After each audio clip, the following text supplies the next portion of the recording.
Spoštovane kolegice in kolegi, drage študentke, študenti, dragi prijatelji, dear ladies and gentlemen, dear colleagues, and of course, draga dekanja here in the first row, and all the professors in the first, second, and third row. Be welcome. I am delighted to warmly greet you today, again, which is a very nice occasion, on behalf of the Faculty of Design. The occasion is New European Bauhaus Days 2024. What is the NEB, so New European Bauhaus Days? Is an initiative, creative and interdisciplinary one. It's a space of encounter to design future ways of living. It is a meeting point between art, culture, social inclusion, science and technology. The keywords of this year's New European Bauhaus Days are, they are very nice words and very nice concepts: sustainability, coexistence with nature, universal design, flexible design, mobility, future living spaces, interior design, urban equipment, alternative forms of life, future lifestyles, nature-friendly, adaptability, innovative housing, future urban living, sustainable living. So we are really excited to have you all here with us, to hear your stories and to write together a new and a very dynamic one.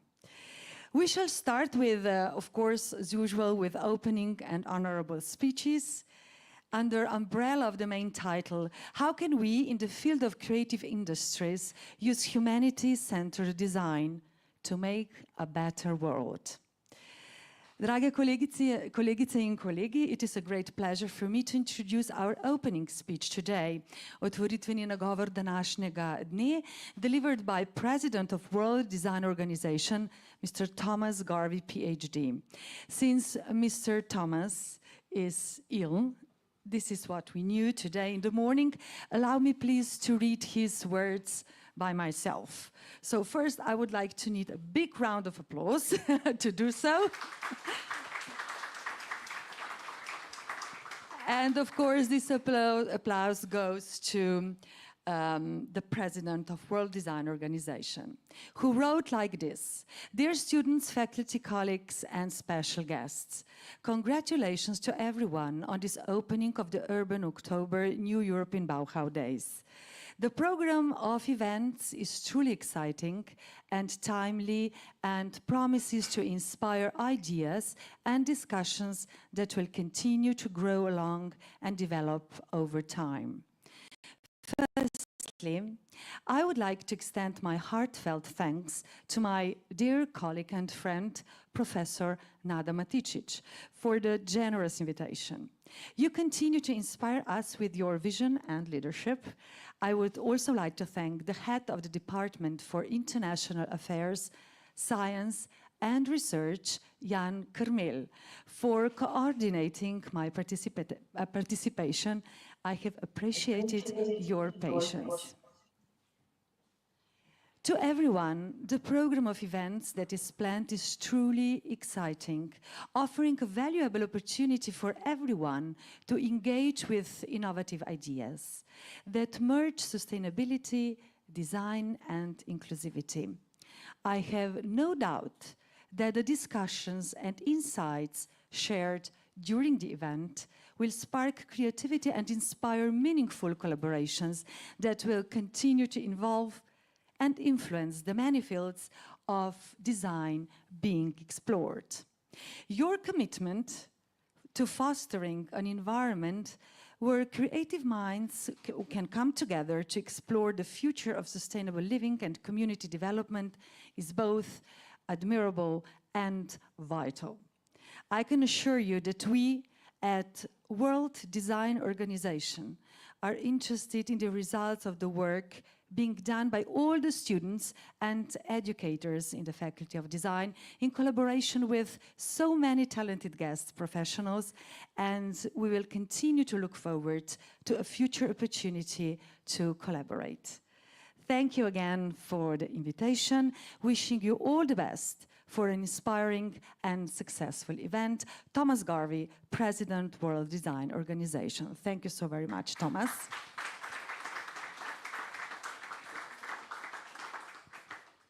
So I think that now is really the time to announce, to say that it is an honor for me to warmly greet our next distinguished speaker today, who will also deliver greeting speech.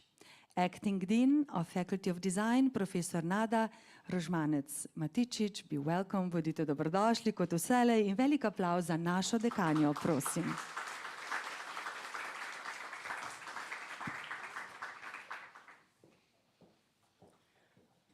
Dr. Blažka Miller, thank you very much for these very kind words. Dear ladies and gentlemen, students, my dear colleagues from Slovenia and abroad, good morning. On this wonderful urban design event in the middle of New European Bauhaus days, which we organized for the last days of Urban October. As we know, the New European Bauhaus initiative inspires us with a vision of shaping the future that goes beyond mere aesthetics and functionality. It brings together the values of sustainability, inclusion and aesthetics, creating places where people live in harmony and with environment, together with environment and with each with other. The values promoted by New European Bauhaus remind us that we must strive for socially responsible solutions that enable sustainable development, accessibility for all, I mean design for all, and preserve and enhance cultural heritage.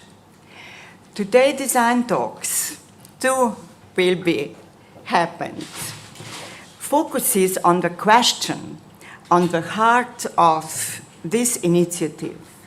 How can we in creative industries use human-centered design to create a better world? A better green world, a better clean world, where there will be enough food and enough water for everybody, where there will be no more wars. Through the inspiring talks and roundtables taking place today, we will explore how we can shape a future that is not only sustainable, but also beautiful, and especially fair for everyone. Our goal is to create an environment where the creative industries act as a catalyst for change, where human need, compassion, and sustainable guide our creative processes. I am convinced that today's exchange of ideas between our international experts, architects, professionals, engineers, and designers will offer new perspectives and concrete solutions to the global challenges we face. It is a great pleasure to host you today in this greatest center, ROC, the greatest hub in Europe. Thank you for your participation and collaboration. I wish you a very successful and a very creative day. And of course, thank you very much to my dear friend, Professor Dr. Thomas Garvey, the President of World Design Organization, who couldn't come, but every word counts. So thank you very much. I hope we see us at last in September next year on General Assembly in London. Thank you.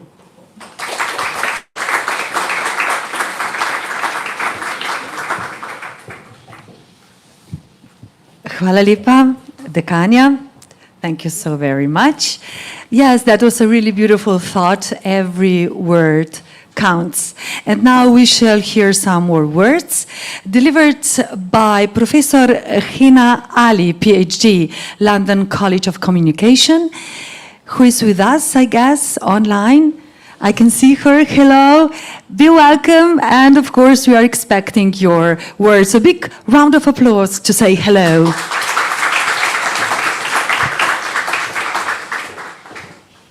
Hi, everyone. Thank you so much, Nada and the amazing team for putting such an amazing event together. I'm going to try to keep to time. So I'm going to kick off in a bit, but I just want to say that I'm really sorry not to be there in person this year, and I'm hoping to be there next year, all goes well. So I'm going to try to share my screen. And I just hope it works. As with technology, you never know. Okay, it's working.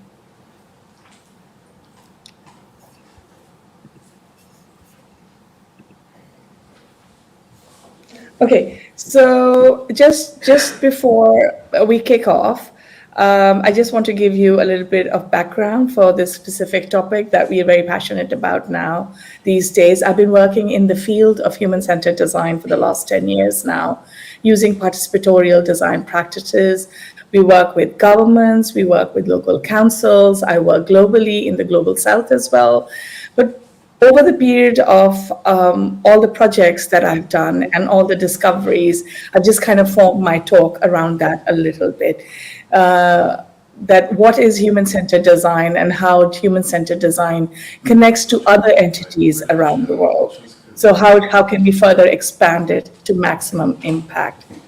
So today I'm going to be talking about what is a more than human-centered design, what Professor are the Ali, principles around this specific excuse subject. Me? May I just interrupt you a little bit? So our technician, Doman, said that you are sharing the wrong PowerPoint. Oh, I'm really sorry. I You can't think see my so. screen? Doman will say if it is okay or not, because we are just seeing something black. Okay. They're in above your picture. Yes, you are sharing the browser instead of the PowerPoint. Oh, okay, so I probably need to upload my presentation. We will wait, then. no panic. So we can wait a little bit that you organize your computer. Okay, let me just see Yes. how this works. I'm so sorry I interrupted you, but No worry at all. I guess that you prepared very interesting PowerPoint, so we would like to see it. Like you said, you never know with technology. With technology, you can never tell. So, No, yeah. only one. Now it is okay. Thank you so very much. And I would like to ask you to start from the beginning, because we're curious to follow every your word. Thank you. Okay, thank you. Can you hear me all right? Yes. Okay, perfect. All right. So this is better even. I can see myself as well and everyone else. Okay, so coming back to the beginning again. So more than human-centered design, expanding the focus of design beyond human needs only. I just want to give a little bit of context again, that the whole point of talking about this topic in this amazing gathering is for us all to think about what we humans, what can we bring, what do we bring to this space, this planet that we live on, and then, and how do we interact with the entities around us. More than human-centered design practice. So today I'm going to be talking about what is more than human-centered design, the key principles of more than human-centered design, benefits and challenges, of course, as designers and working with governments, working with communities. We know nothing comes without a challenge. Nothing is easy. And then the main takeaway as you look at, or as you hear what I'm going to be sharing with you, is that we do not exist alone on this planet. And for human-centered design to work, how we engage design with the ecosystems around us, the ecosystems that surround us in our everyday, in our professional fields, in our creative fields. Unless we do that, we cannot have maximum impact. We think about why I've been working in this field for the last 10 years. And like I said before, I work with governments, we work with communities, I work around the globe. However, we always have the discussion why the impact that we create is not big enough to come over the negatives that Nader was just talking about. There will be no more wars. Why aren't designers part of policy making? Why aren't we engaging more with the things that we can contribute to? And the whole point that I want to make is that we need to understand the ecosystems and how we contribute to these ecosystems. So first of all, let's start with what is more than human-centered design. It's a design approach that considers non-human entities, plants, animals, ecosystems, technologies as stakeholders in the design. The whole point is to shift from anthropocentric, human-centered only design to ecological and multi-species perspectives. Now, what is the importance? Why should we even do this? Is that in today's world, we're facing environmental crisis. Designing with more than humans in mind promotes sustainability and coexistence. So it's not about not using human-centered design, but it's about expanding the conversation, expanding the stakeholders, and thinking about other connections within the ecosystems. I'm going to share a service design project today with you today, just to exemplify what I'm saying. And within this project, please do focus on how this project is by a Turkish student, İpek Pellet. She designed this project for her final major project. It's available at University of the Arts website if you need to know more about it. And this project was conducted in Turkey, where she designed a service that involved spaces as creative tools to help young children grow up mentally stronger. So for more than human-centered design, as it's a growing field, it accounts for non-human actors in design processes.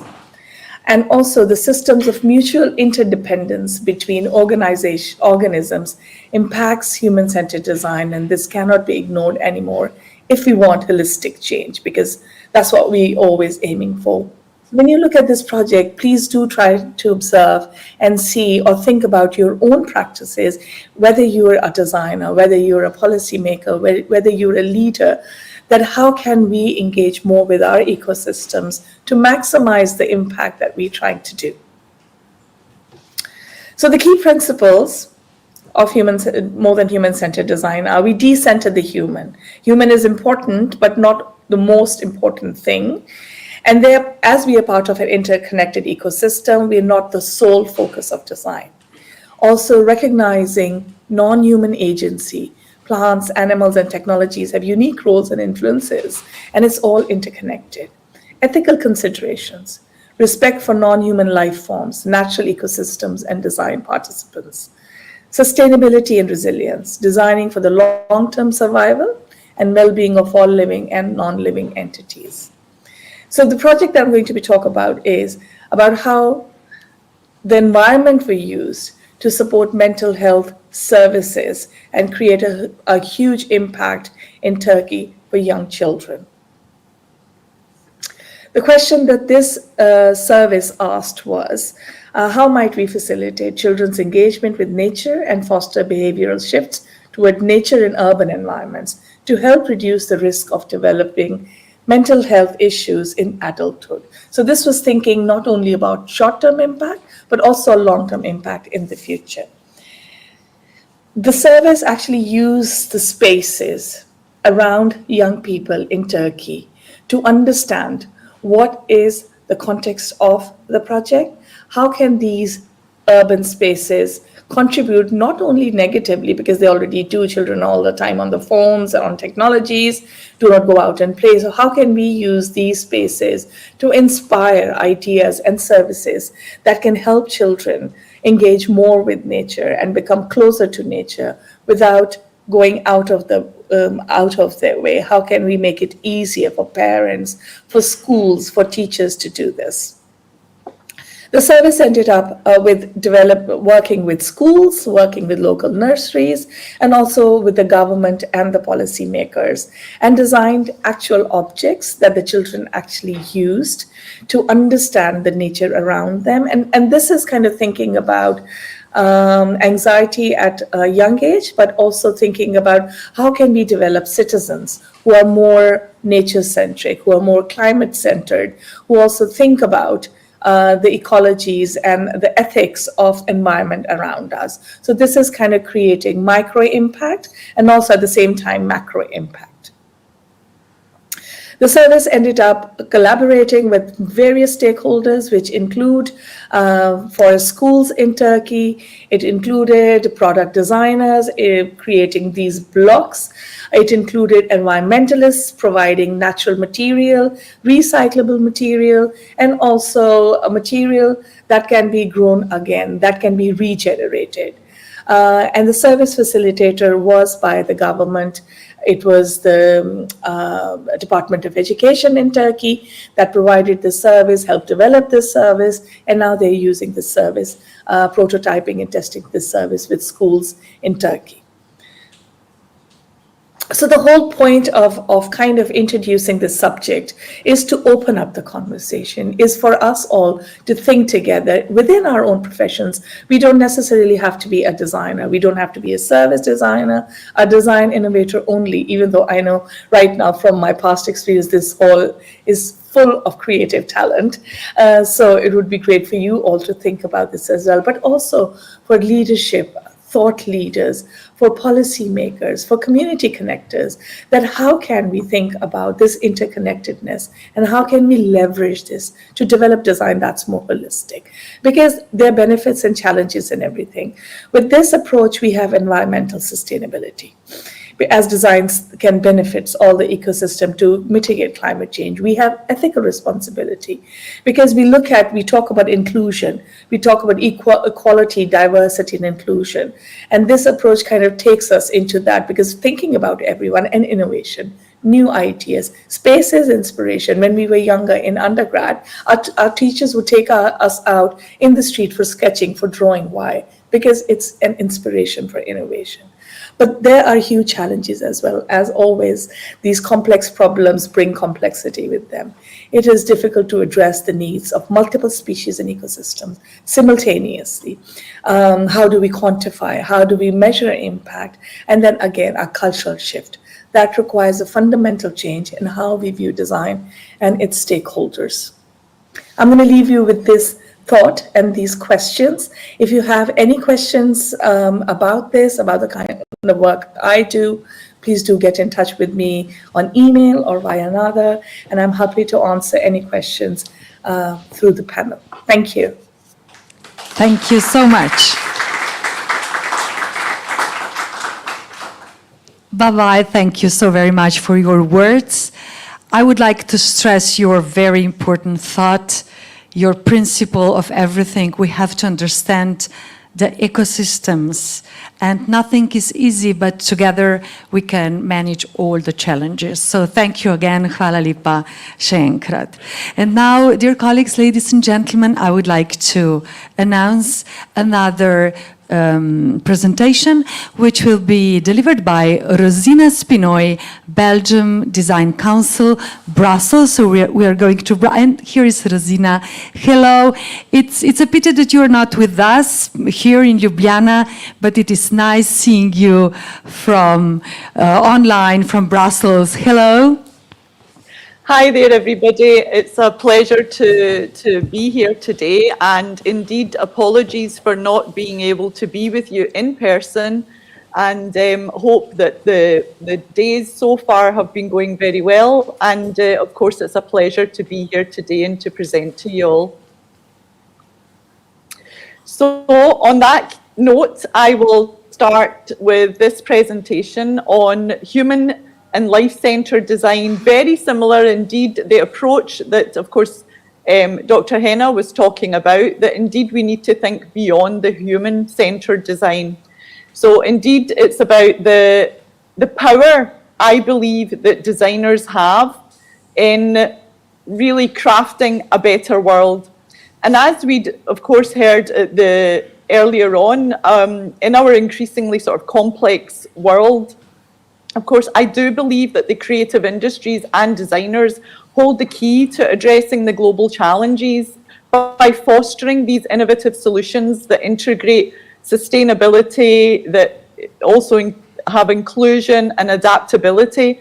Challenges like, of course, these, the poly crisis that we have, as mentioned, we've got climate change, rapid urbanization, global health, migration crisis. We know all of these crises. And of course, we need to have more systemic thinking and visionary approaches.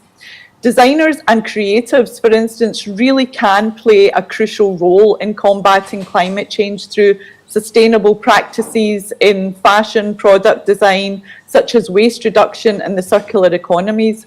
And of course, we know with rapid urbanization, designers can also really contribute to co-creating livable, equitable cities and rethinking our urban spaces. Now, this is something I personally have got involved in. Having studied interior design, I've moved into designing the external spaces and how do we design inclusive, sustainable communities, and really using the human and life-centered design. Of course, now we know also that, of course, designers can be catalysts for social change. And really also when we think about the sort of urban problems that we have, if we think just now that 56% of the world's population currently live in urban areas, and it's of course expected to rise to 70% by 2050. So we have to think about some of these major problems that we have, such as rethinking affordable housing for all. It requires a shift towards thinking sustainable and really local empowerment, and having, areas and housing that thinks about multi-generational living, both in the global north and the global south. And also, with myself, as well as working at the sort of micro level, it's also very much working and collaborating with partners in other countries, including South Asia, as well as other European projects. Now, I'm going to show you this picture when we're thinking about affordable housing. I want to mention an incredible woman that I had the pleasure to meet. It was Yasmin Lari, a pioneering and award-winning architect from Pakistan, South Asia. Really, she's exemplifying this creative approach with tackling social problems, like with her 1 Million Homes project, which was really instigated with the challenges that South Asia and Pakistan's having with flooding and of course the loss of homes. And Lari really empowers local community to build their own homes and using sustainable low-cost materials like bamboo and mud, reducing this dependency on external resources and development funds, actually. So also women in these homes, it's really fostering this sort of community pride and gender equality. It's encouraging the women to also design the external facade of their houses. Her process emphasizes the simplicity, the affordability, while ensuring this kind of resilience to climate change. Of course, in the broader context, adopting multi-generational co-housing can really address housing affordability and offer solutions to rising, childcare, elderly care needs, and creating this sort of intergenerational living, which we've seen projects of these arising, certainly in the UK and in England. By sharing living spaces and responsibilities, these homes ease the financial burden of childcare and reduce the social isolation, and of course provide that mutual support across generation, fostering a stronger connected community. And another project that I'll jump to is with partners that I've been working with on a project around empowering women, public space and climate change. And it's again, it's a foundation based in the in South Asia again, and again in Pakistan. It's fashion designers, of course, they must also really sort of prioritize, of course, sustainability and be conscious of the industry's impact on climate. This really means rethinking the materials and production process, of course, and waste reduction. So in the Global South here with Caravan Crafts Foundation, they're really encouraging this sort of indigenous crafts and arts and offering really valuable lessons in sustainable, time-honoured practices. And it's also really interesting to see the collaborations, again, seeing creatives jumping out of their comfort zone and collaborating, global North and South partnerships. So really, Caravan Crafts and the women that they're working with in the rural areas, taking their indigenous arts and crafts and taking it to the West with designers based in the West, and actually having incredible platforms of London Fashion Week, Paris Fashion Week, and also these kind of collaborations, really they showcase the rural women's work in these prestigious fashion shows in London and Paris, highlighting really the power in combining traditional craftsmanship in these global partnerships, but also it's uplifting these rural artisans and promoting the sustainable fashion and really these local values and handcrafted goods that are really demonstrating how the industry can foster both environmental responsibility and also social empowerment. Now, moving on to other co-designed and co-created projects, bringing creatives together along with community. Some of my projects have included in the urban field, working with the municipality here locally actually, and really having community-led projects with having the input from local government and redesigning our environment, creating pedestrianised streets, and again, collaborating with the neighbourhood, with the community, mapping with the neighbourhood and doing sensory walks, and actually including children in the community, including children in the schools, including the elderly homes. What is it they would like to have an inclusive, sustainable pedestrian zone, as well as also we were encouraging the feminist lens and actually changing the names of the streets to have more women, so feminizing street name strategy.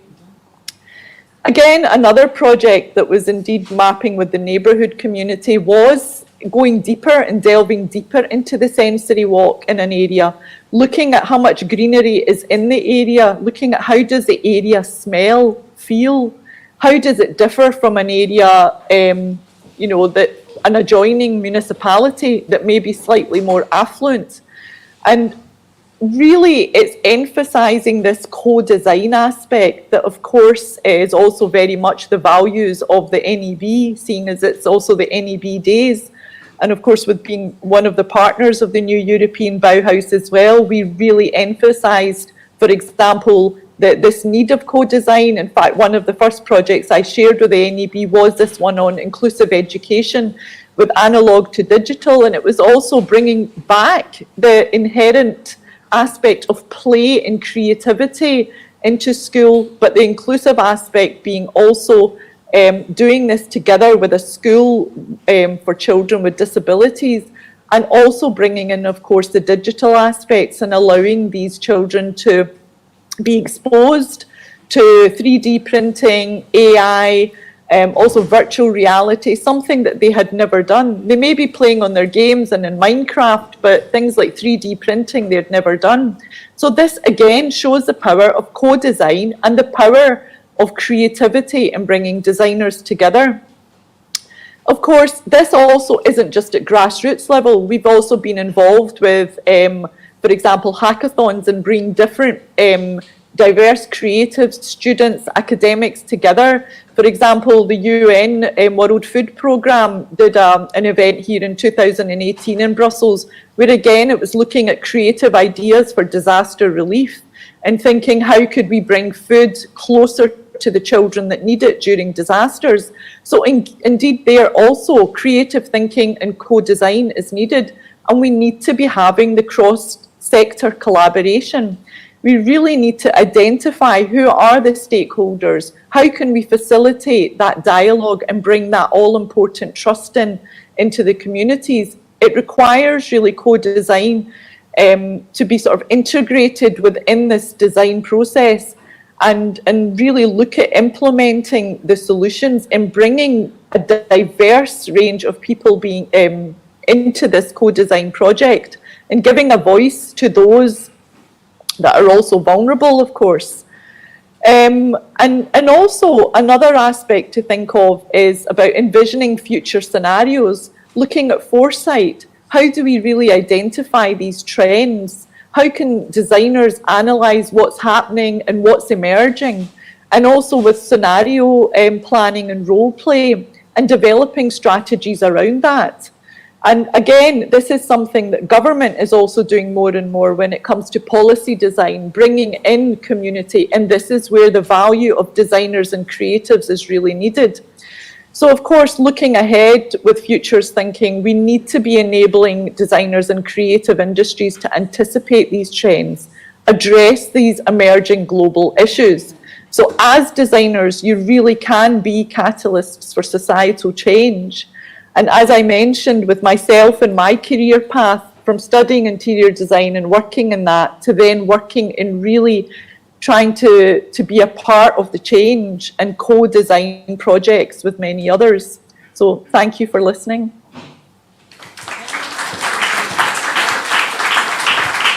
I hope you heard some of that. I hope I didn't Thank you so very much. Hvala lepa. And thank you for emphasizing the idea of the power of designers and design. This is a very important thing, our power that we have. And now, dear colleagues, ladies and gentlemen, we shall continue. I'm happy and glad having with us Professor Rajendra Kumar, Laveli School of Architecture and Design, India. Professor, are you with us already? Hello, dober dan, lepo pozdravljeni, be welcome with us. Hi. Hi. Thank you so much for having me here.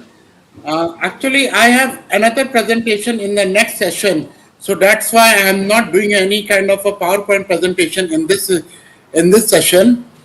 I hope everybody will stay back in for the next session also. There, I'm doing a PowerPoint presentation on the given topic.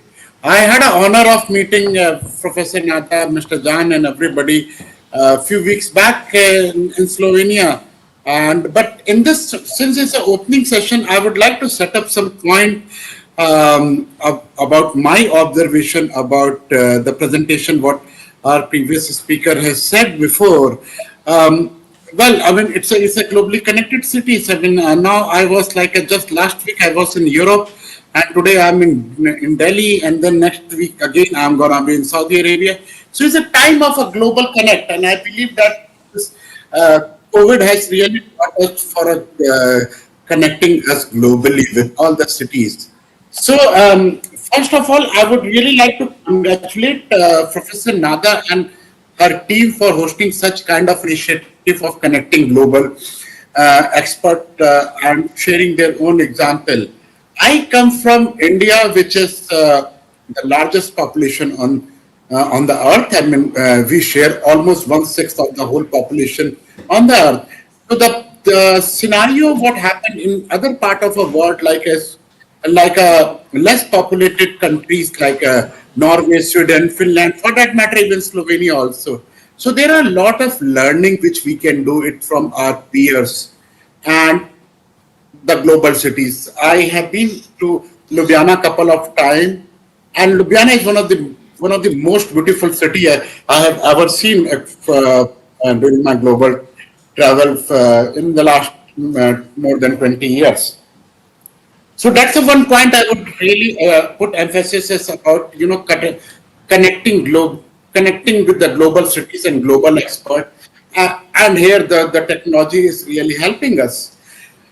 And then another point which I would really like to come about, this migration. I believe that there are many countries in the world. America election is around the corner, and America talks about the illegal immigrant coming from Mexico. Europe is always a very close border for migrants coming from other part of the world. But trust me one thing, these migrants, when they come from a different part of the world, I believe that, they come with the culture, they come with the, diversity. Take the example of countries like Canada, city like Dubai, or for that matter, any Middle East cities, where the whole reason was developed because of the contribution by migration. So I believe that, when we talk about a design per se, what this global design village, I mean, that is the concept we should really think about it. And migration comes with the culture here. I'm just chatting with Dr. Ina, I believe. I was very impressed with the statement of Shukriya. So Shukriya means a thank you. And I studied in Italy, so we had grazie mille, or, so these kind of, when we exchange the migrant and, how the culture are exchanged from one part of the other part of the world. That's the things I believe that's changing the whole landscape of global cities.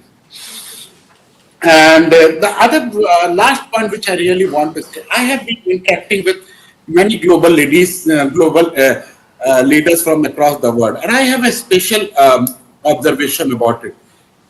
There is a need of a women empowerment, and I believe that whatever my interaction with the global leaders and professionals and our colleagues, I believe that there are still need to do a lot in the domain of a women empowerment. The time is very, this is the high time when we should start thinking about this aspect. And Professor Nada, when I met her last time, it was such a great to see her great energy and her warm hospitality. And that time also the ambassador, my ambassador, she's also a woman. And I believe that, there is a greater requirement of a woman empowerment. And I'm very impressed with the session where we have a very equal gender balance. So these are some of my thought. I'll stop myself over here. For the presentation, I'm going to be present in my next session, which will happen just after this. So this is all from my side. Thank you so much.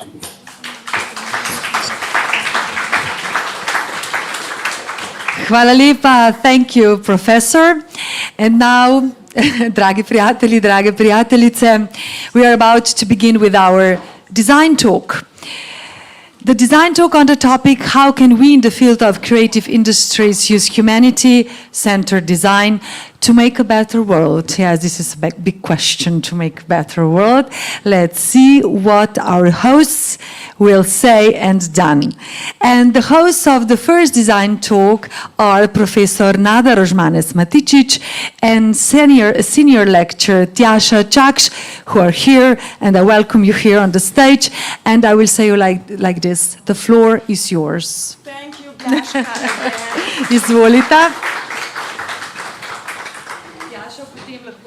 Dear colleagues, welcome to today's roundtable design talk, where we will explore how human-centered design can contribute to a better world in the context of creative industries, ranging from architecture and urban planning to visual arts and sustainable technologies.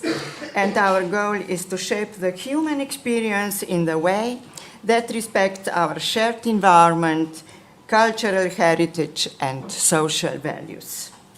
Each of our esteemed speakers comes from different fields and cultural background, which will enrich the discussion with diverse perspectives. But before we begin to talk with my distinguished colleagues, I would like to represent Magister Engineer of Architecture, Ms. Tjasa Čakš. She is a lecturer on Faculty of Design, a very prospective young architect. That's what we want, to bring some new values, some new ideas, some new pedagogical methods. She established now her own company. She has many projects in Maribor, and she is teaching our master and Erasmus students in the field of urban planning and urban space design. Concrete, it is a new European Bauhaus studio, and also the author of this year theme, Tiny Houses, Coexistence with Nature. So this is the global problem we are facing with, not only in our region, our town, our environment, but all over Europe, globally. And as we heard today, all my colleagues around the world are working on the same goals, on the same projects, and it is really very important that, as we know, that we have, we designers have a special, how should I say, poslanstvo. Yes, mission, sorry. And a special mission. We have to do all the best from the bottom of our heart and with the whole knowledge we have in our mind. So, a very short presentation of this project, which is already going on our master department for interior designers. Tjasa, thank you. The stage is yours.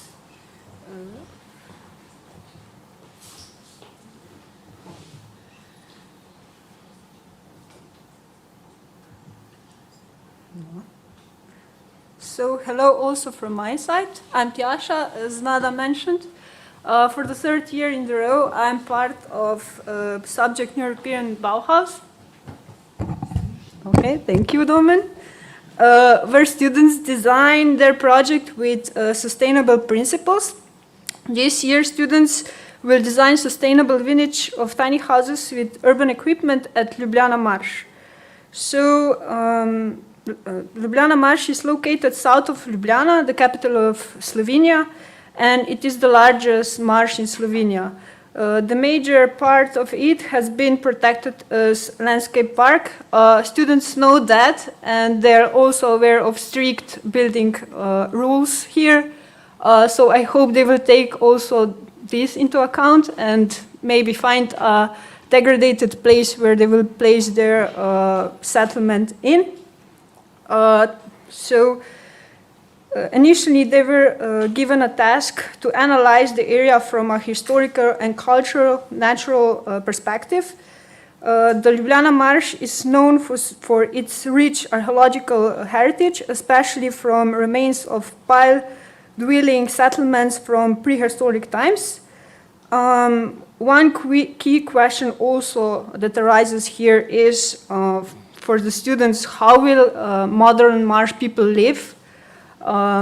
So according, if we connect back to perspectives of history, this is also the first initial sketch of how the settlement might look like. I helped them with that, and they need to develop the idea a little bit more. I also gave them the key questions that they need to ask themselves. So the first one was, who is the investor? They had to create a profile of their clients, because we have a lot of some students that specialize in visual communications. They created profiles of their users, and here are some recent examples of their work. As you can see, I think that they are asking the right questions for further investigating and designing space. So we have elderly, a single person And then a profile of a couple that is struggling to have a child, a single mother with a child, and a family with 2 children. The next question was also what kind of spaces will people live in the future, considering that the world is dealing with new weather challenges, climate change, and larger footprints of humanity in nature. I think that students at the end will come up with 2 potential scenarios. The first one is on the example of Skronship, a sustainable village in Amsterdam. And the other maybe is a little bit more futuristic one, on example of linear futuristic city, The Line in Saudi Arabia. So there it is up to them to decide in which way they want to go. If I'm honest, I'm a little scared of futurism, and will be really interesting if they go in that way. So the next question was also what are the alternative forms of life that encourage coexistence in harmony with nature?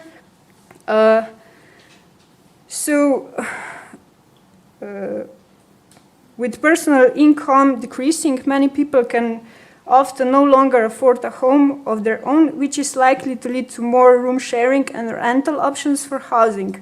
We will have to adapt our lifestyles to find new ways of living that align with both economical realities and the need of environmental harmony.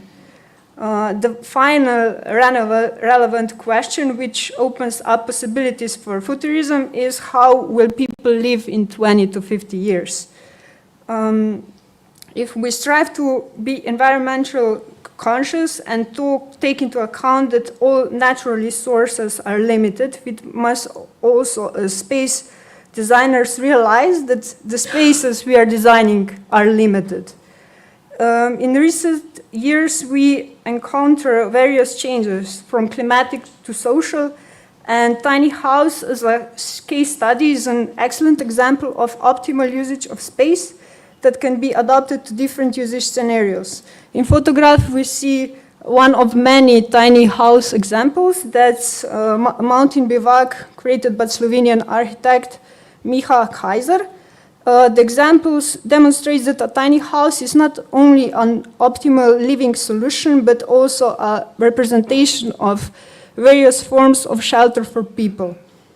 The capsule as an architectural element enables the creation of flexible and modular units that can adapt to various lifestyles and function. If you are more interested in this topic, Professor Peter Schenk, Slovenian architect, wrote a lot about on this topic, and I also suggest students to read this book.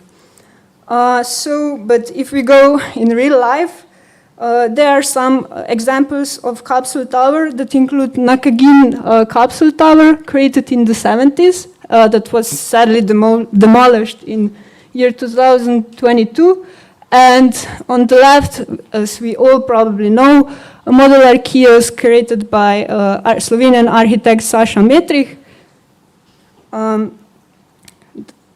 We also are facing new technologies arising, like 3D printed houses. But I see a potential also in creating public spaces in interventions like installations, like we see on this picture, that can actually create spaces that are also, that have artistic and functional value. I also showed them some examples of interior design references, but not just the greenery.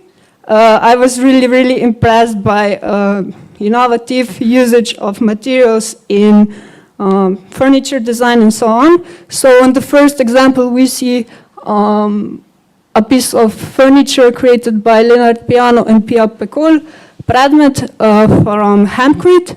And on the left, we see traditional wood-crafted furniture design created by Studio Moste, both from Slovenia. So I forgot to mention here that maybe sustainable ways of designing are also representing traditional forms of art. they were also introduced to Stone Cycling. That's a company that creates recycled building materials. Although brick is a sustainable material, they create innovative materials and from industrial waste and construction debit. So it's also interesting from this aspect that can be used from interior design, not only for building constructions, but I believe that actually applying materials and these sustainable methods are easier in interior design as in architecture, because in architecture there's more strict building rules that we need to focus on than in interior design. Then also recycled plastic is very popular in designing public spaces and other various methods of recycled materials, like on the left, the recycled Tetra Pak wall. We also, I guess, know all this example. I showed them this one because I think that it is very innovative in creating new materials, because this chair has, I think 60% of it represents this recycled, I forgot, plastic bottles and recycled polypterene, and 40% of non-woven textile. A very similar example is also a Dutch company called Plank that creates these sustainable surfaces from textile waste, especially recycled veneer. Also, I ordered some samples because I am a little bit of hoarder myself, and I had the opportunity to touch it in person, and I was really, really impressed by it because it really looks like a real veneer. Then also, I want to mention creative recycling. On the right, we see a French company called Fabric that creates functional decorative materials out of fabric recycling material, and also all terrazzo manufacturing in some kind of way is sustainable, not only just with stone, but also with wood and other materials. Then we have some examples also of wall covering out of recycled paper and using marble pieces from production in new ways in furniture. Here are some solutions of acoustic solutions from wood, wool, and cotton. But not only recycling is recycled material and optimal usage of material is important, but also that we think about how we will organize this space so that it is functional and that can be adapted to different space scenarios, and of course also that we maybe use some traditional methods in our design of furniture. And for the last, okay, it opens. For the last slide and reference that I want to show you today is when designing furniture, we also need, in tiny spaces, we need to think about optimal usage of the furniture and that can be adapted to different users. These last three examples were from architects of younger generation, and we can see that we are trying our best to put also these creative principles in actual design. So this is it from my side. I would like you also to invite to the exhibition of students' work from last year named Studio that is exhibited in the hallway. Thank you for your time.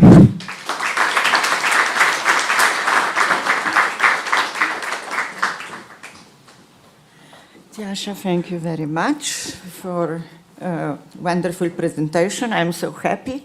We have so many solutions for new materials and new ideas. So please take a seat. I'm very honored to invite my dear colleagues, architect Andrej Mercina. Warm welcome.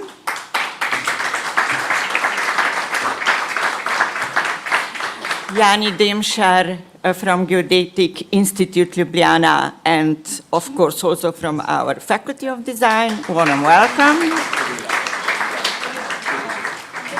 Professor Giuseppe Marinelli. Ah, he is coming, okay. And Professor Dr. Dragan Čalović, Dean of Faculty of Design from Belgrade. Warm welcome.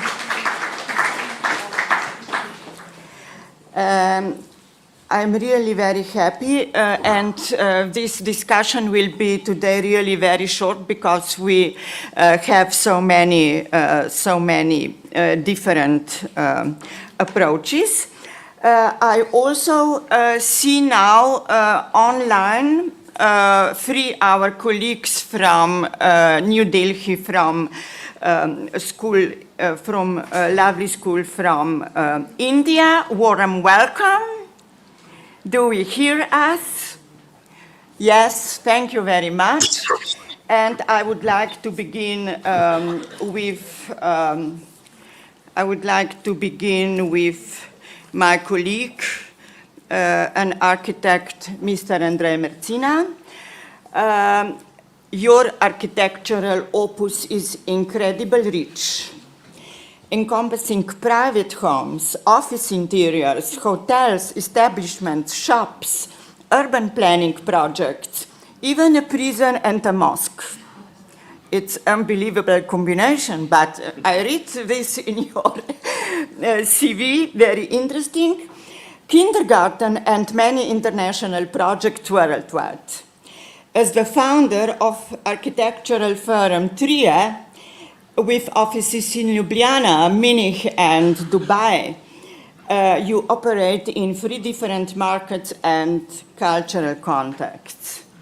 And my first question is, given your extensive experience both in Slovenia and abroad, how do you understand the social responsibility of architects in space design? Yes, please. I guess this one is mine. Thank you. I'm truly glad to be part of this event. My answers might not be that precise as you would want them to be, but I think our profession is not able to give precise answers at this moment. That question brings me back some 25 years when I was listening to a lecture by Patrick Schumacher. So Patrick Schumacher is the head, the principal of Zaha Hadid Architects. And he's an advocate. He might be called the Trump of architecture scene. He's advocating everything that is against social responsibility in architecture. I was so furious at that lecture. I raised my hand and I said, come on, that's the essence of architecture, so we should really focus on it. But 20 or 20 more years passed since then, so my answer might not be that brave or that sharp.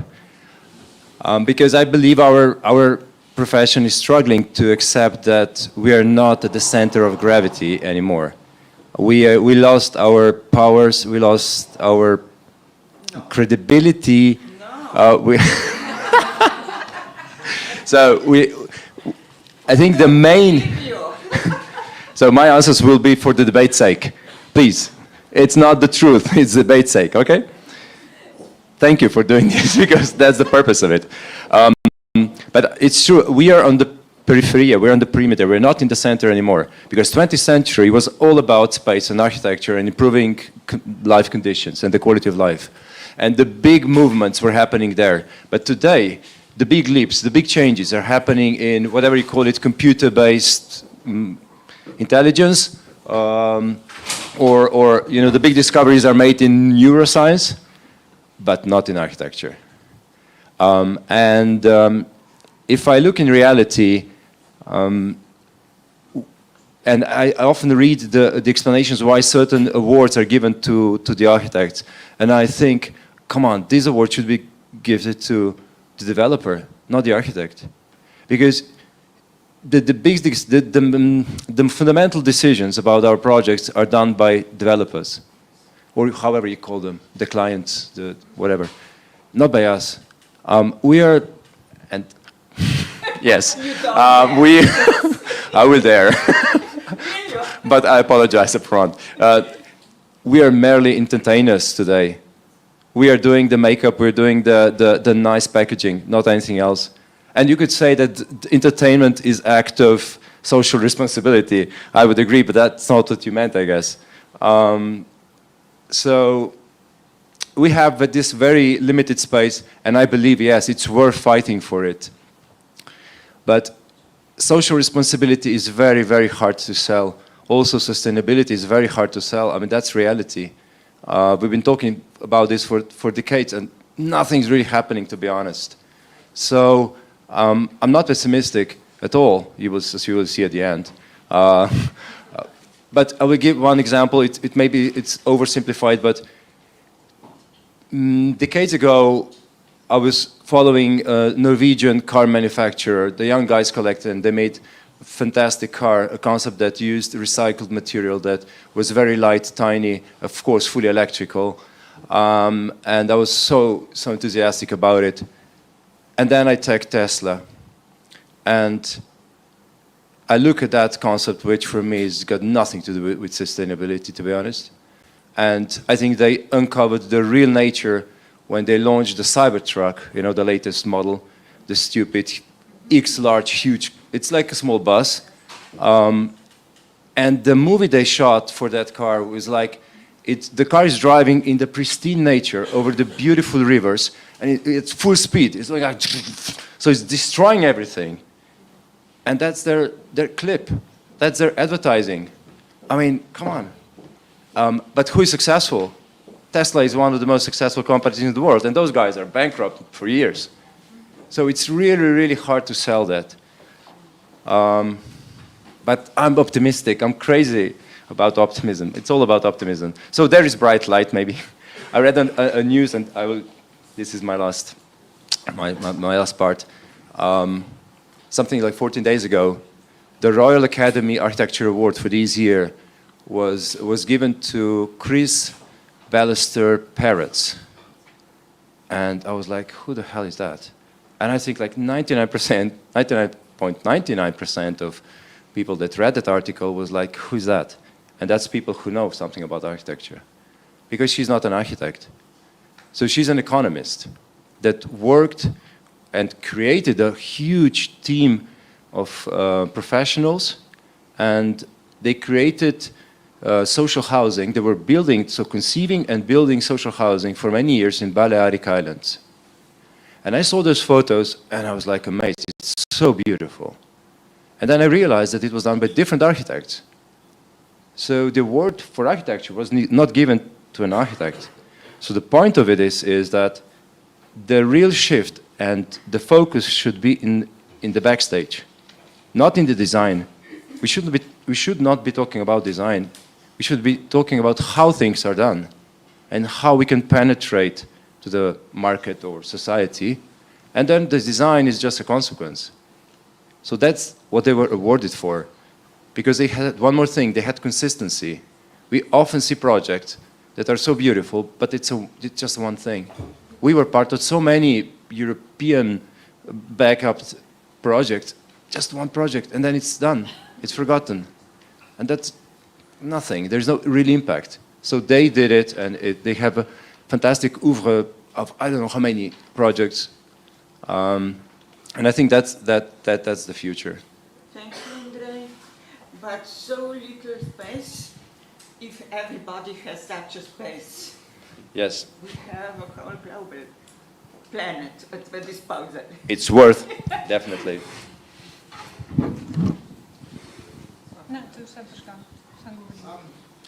Does it work? Okay, thank you so much. I only wanted to say if we have such a little space at the disposal, but if everybody has this little space, we are going to have the whole planet. Andrei, is it possible? Of course it is. Or it isn't. Of course it is. I will That's why ask we're here. Yanni Demscher, our next honorable speaker, Mr. Demscher, as an expert in spatial planning that focuses on the design of adaptable living and urban spaces for the elderly population and individuals with limited mobility, like myself at this moment. You address social interactions, assure accessibility, and contribute to fostering a sense of community among various social groups. The question is? So in Slovenia we are facing aging population. Oh, sorry, still need to get used to it. So in Slovenia we are facing aging population and issues of accessibility. Universal design is becoming increasingly important in light of social equality. I am interested in how we as society can improve universal design and ensure greater accessibility of public spaces, considering that this goes beyond merely the normative and regulatory frameworks we operate within. Thank you for the word and also to invite me.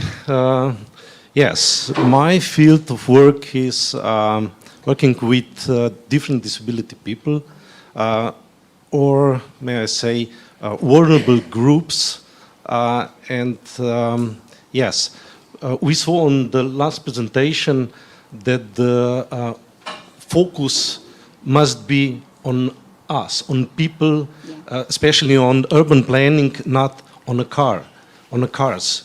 So, and the vulnerable groups are most important in this case, especially when we talk about the universal design. Universal design is make accessible places, but not only places as a physical point, but also the information, also the services. Because if we just thinking about the accessibility, about the physical place, we talk about the wheelchair users, but we have more different disabilities, actually. So, and how can we, in this case, help? My opinion is with participation. Participation is a method which we should use when we start planning, when we start talking about something which we plan or design or make, or because if the thing will done, we can't prepare to different people or for different use.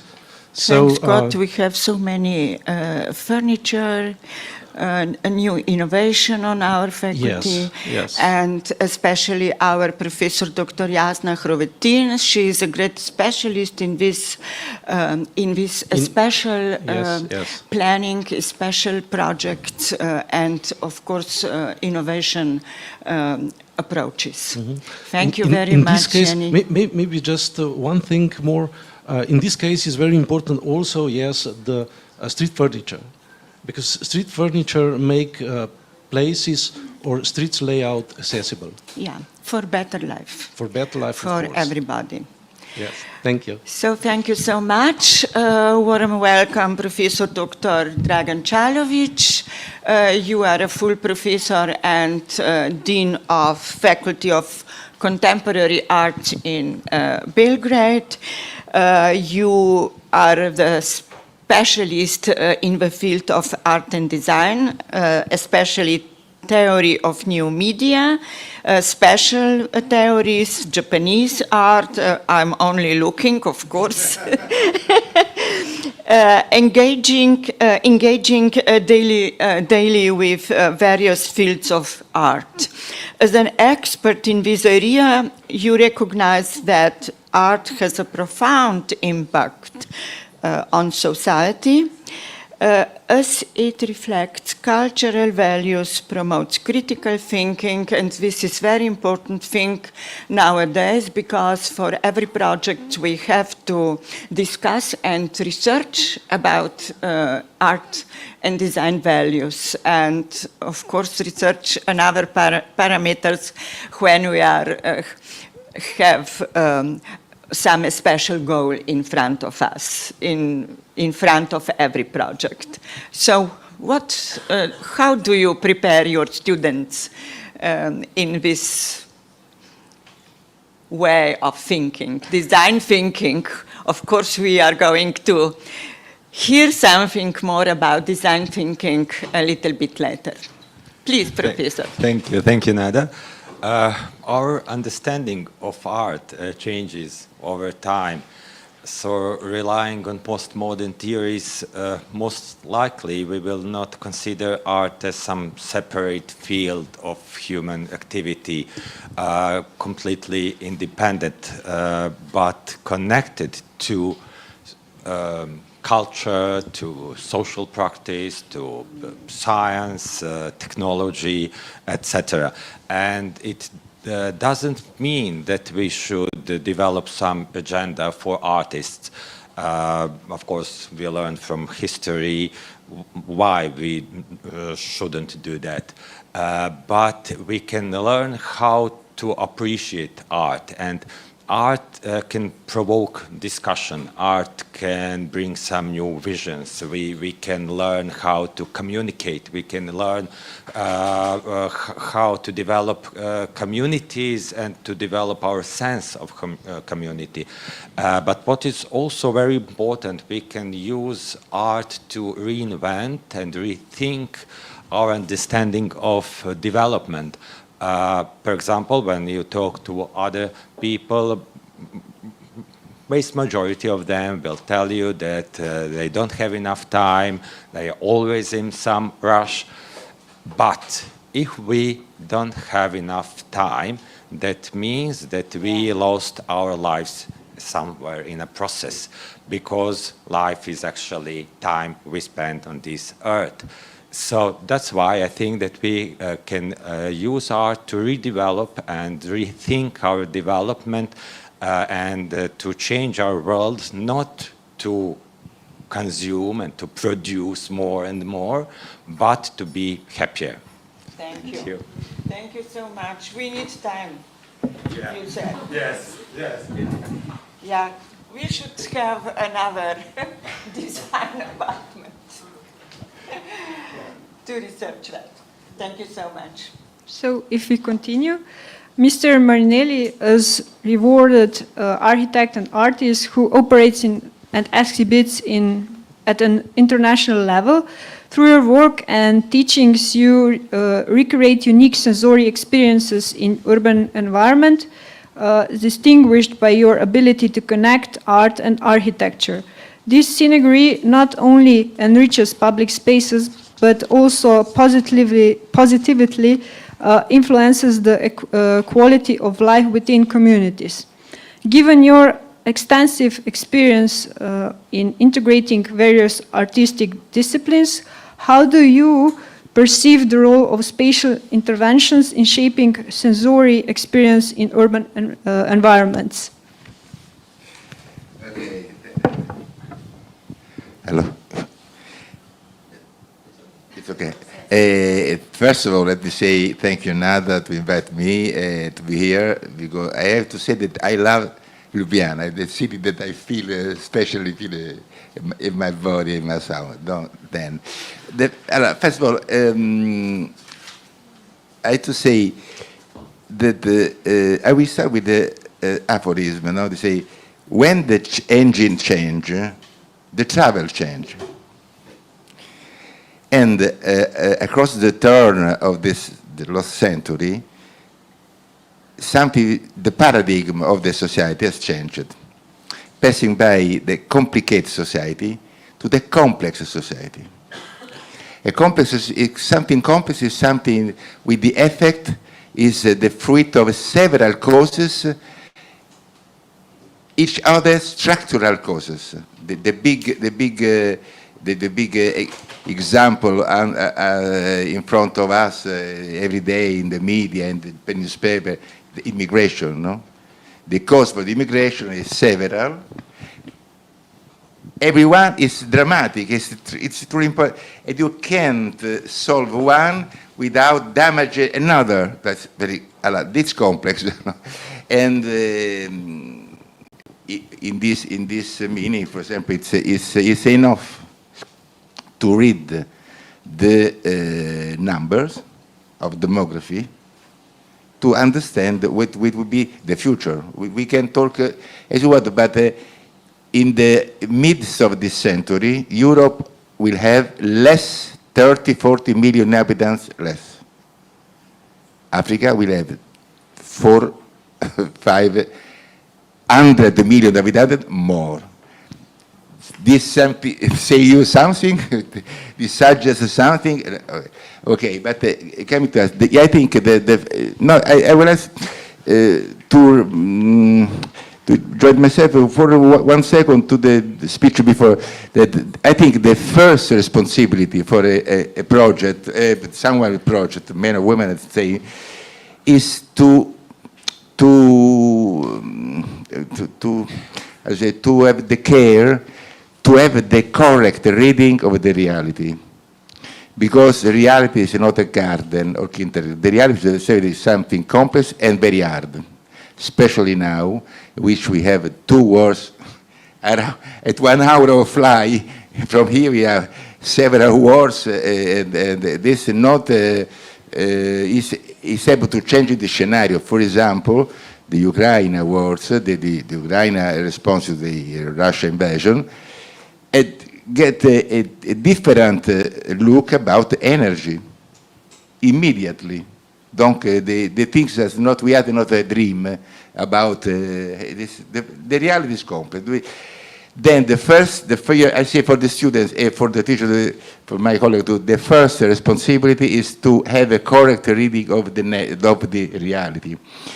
After, to say, for example, no, we are taking, if you change the engine, change the destination, change the travel, because if you go by horse, you are a destination in front of you, the travel in front of you, no? If you go by fly, it's another. If you go by spaceship, you have another more, no? And we live in an era in which the economy is substituted by the finance. There's a great, I think that Mr. Andre, that's a professional that I know yesterday night, evening, is a very, very nice person, a smart person, as architect professional, I think he can answer very quickly this, you know. And the model to be a business is very different, because one thing is to product value, the production of value. Another thing is the extraction of value. If we build a house, you know, for example, I think all of you are the students in design, architecture, interior. You know what? A complex, difficult to do a project. You have to, for example, we see just now, the small conference about, small lecture about how many subjects involves a project, you know? To me, no? Perfect. Okay. But we have to go to India now. We have to go to India. I came to. Yes. You want to know? I know when I was professors on our line. I was in India. I did several in one of the conferences. I met Rajendra Kumar. Thank you so much. I know. I don't know if you remember. Sometimes it's... No, like, concluding, I suggest, for example, in this change of structure, the perspective, I think very interesting now to get a look to this, because there are some urban spaces that are dying and some that are burning. For example, to look a look about that I call the intermediate spaces. We have the limits, not all everybody, of course, but generally the limit to see the space exclusively under the functional side, but we have to feel the nature of the site, how to change the nature of the site. With the nature, it becomes more and more complex because of also the presence of multimedia system. I teach this. At the master in the university in Udine, I teach multimedia system, the evolution of the site. No? Thank you so much, Professor. I have on a line Professor Rajendra Kumar that's all. in India. In India. Let's go to India. That's The most beautiful country in the world. Professor Lada, can you hear Who me? is the first? Professor Tara Singla. Yeah, she will be speaking now. The proper name. She is an architect and researcher. Domen, do we have? No. I think she just... Do we have Professor Rajendra Kumar?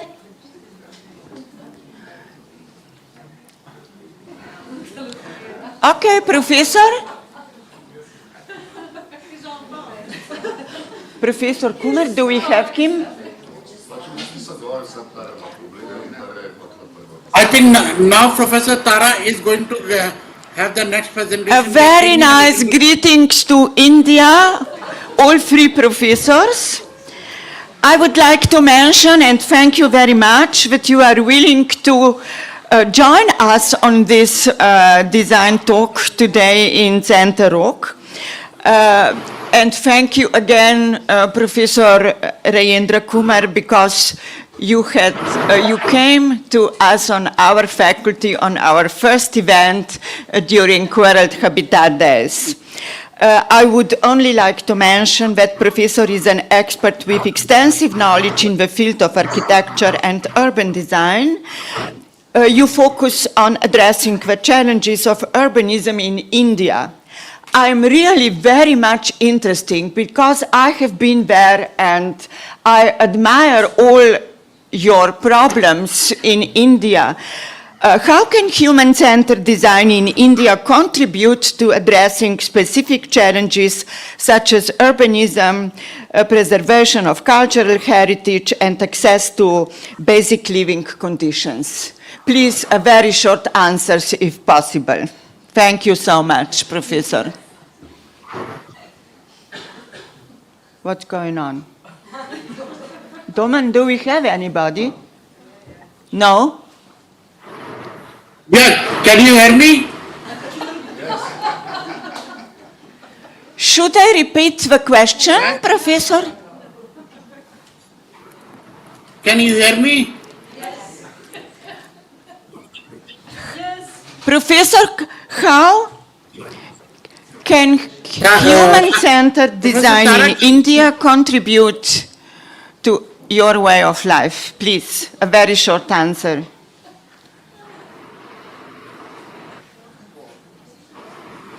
So we don't have them. I think we return to Center Rock and... Hello? I don't know. We have some technical problems. I suggest that we continue with Mr. Mahalingam. Do you hear me? I can hear you. Can you hear me? Yes, we can, but we gave you a question. So, Mr. Kumar, how can human-centered design in India contribute to addressing specific challenges such as urbanization, preservation of cultural heritage, to assess basic living conditions? That was the question. Yeah, well, Professor Nada, actually you are sitting in the hall, so the voice is echoing a lot. I mean, I'm able to hear you only a bit because I think that your technical team should have taken into consideration because you are speaking from hall. So the voice is echoing a lot. It's a very difficult to hear. If you can type the question, I would love to answer it because I could only hear the tourism and India word. I mean, I'm not able to hear properly. Excuse me, professors, but we have some technical problems. So the suggestion of this round table and the public here is that we make a short break, having a coffee, and answer the question how to make this world and life happier. And then we shall hear each other. But now I'm inviting you all to have a coffee. You as well in India. Yes. So Thank you for now, and we're here in some minutes. And of course, thank you to all Nada's guests.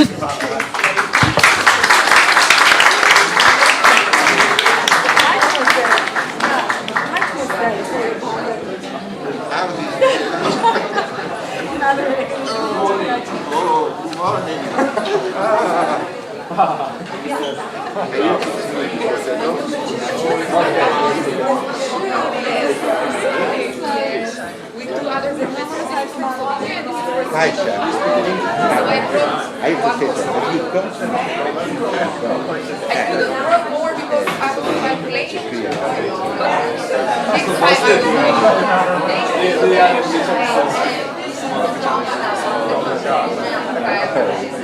working together.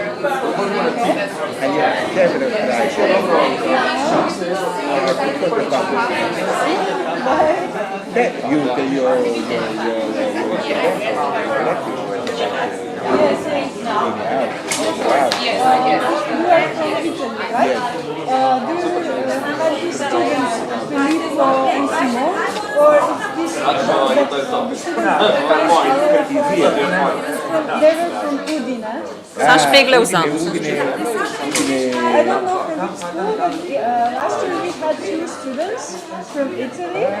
Yes, and they were from Udine, and Simone, and they were wonderful.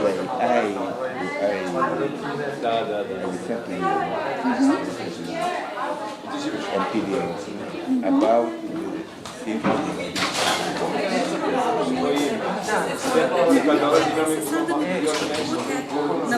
A veš, a si ti dobila tekst za napovedati? Ne, jaz sem samo to Ste dobila? Jaz sem prav poslala Nadi tekst za Blaženko. Aha, glej, pa da jo mi dve to naredi. En stav, kaj potem pravzaprav, da se dogaja?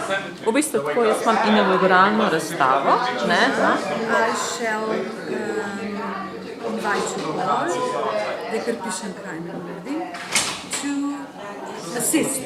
To assist. Naredila, ne, ker zdaj ne vem, what Tukaj je inauguralno zapiše. No, the inaugural Exhibition. of associated professor Dr. Martina Kač-Nemanič. Pa kaj rečeš, da ne kar začne, ne? Martina, tako, Nemanič, we shall hear a presentation, and please, Martina, we are curious to hear. Thank you, Blažka. Blažka, thank you, Blažka. Ja, nekaj sem zvučna, veš. Mi reče, thank you, in začneš časa 10 telih slajdov, we've been colleagues, guests, students and friends. It is my great pleasure, jaz mislim, da 10 minut. Lej, tokle imam, ne? Pa takole, a veš, malo več. Ti to mi razpel, mi bomo to videli, in potem konc, se pa jaz vsem zahvalim. Pa je to.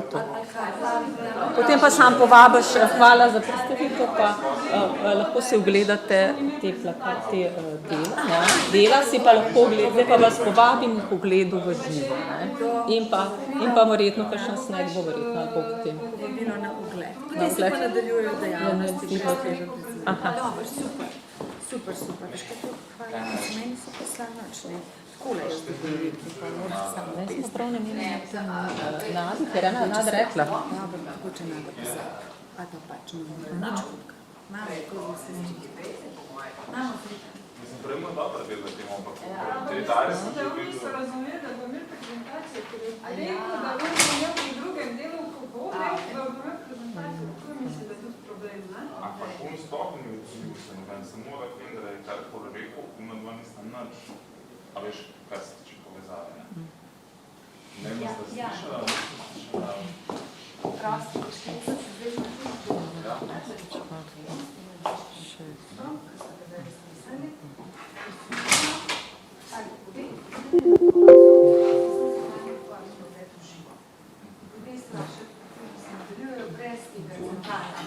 Ne, to je konc, to je pa konc. Mislim, ker je z vami to konc. Dobro, tudi da smo vsaj Edino, kar ne vem, Martina je nekaj se svetovno menila, da bi jaz pa kar šel s telefonom live, pa bi stao... Ne, vse potem je pa sam še, Jan, veš kaj, potem mogoče, če bi tako... Ne slišim, da je v mikrofon govor. A ja. Ja, čakaj, sam da slišim, kako se sploh to sliši. Sam da jaz sebe Jaz bom pa začela. Dear Dean, colleagues, guests, students and friends, welcome. It's my great pleasure as a graphic designer, professor and head of the Department of Visual Communications at the Faculty of Design in Ljubljana to exhibit my works here today at this international design event. The exhibition offers a glimpse into my creative journey over the past 5 days, highlighting design pieces that have a special resonance with culture, particularly music.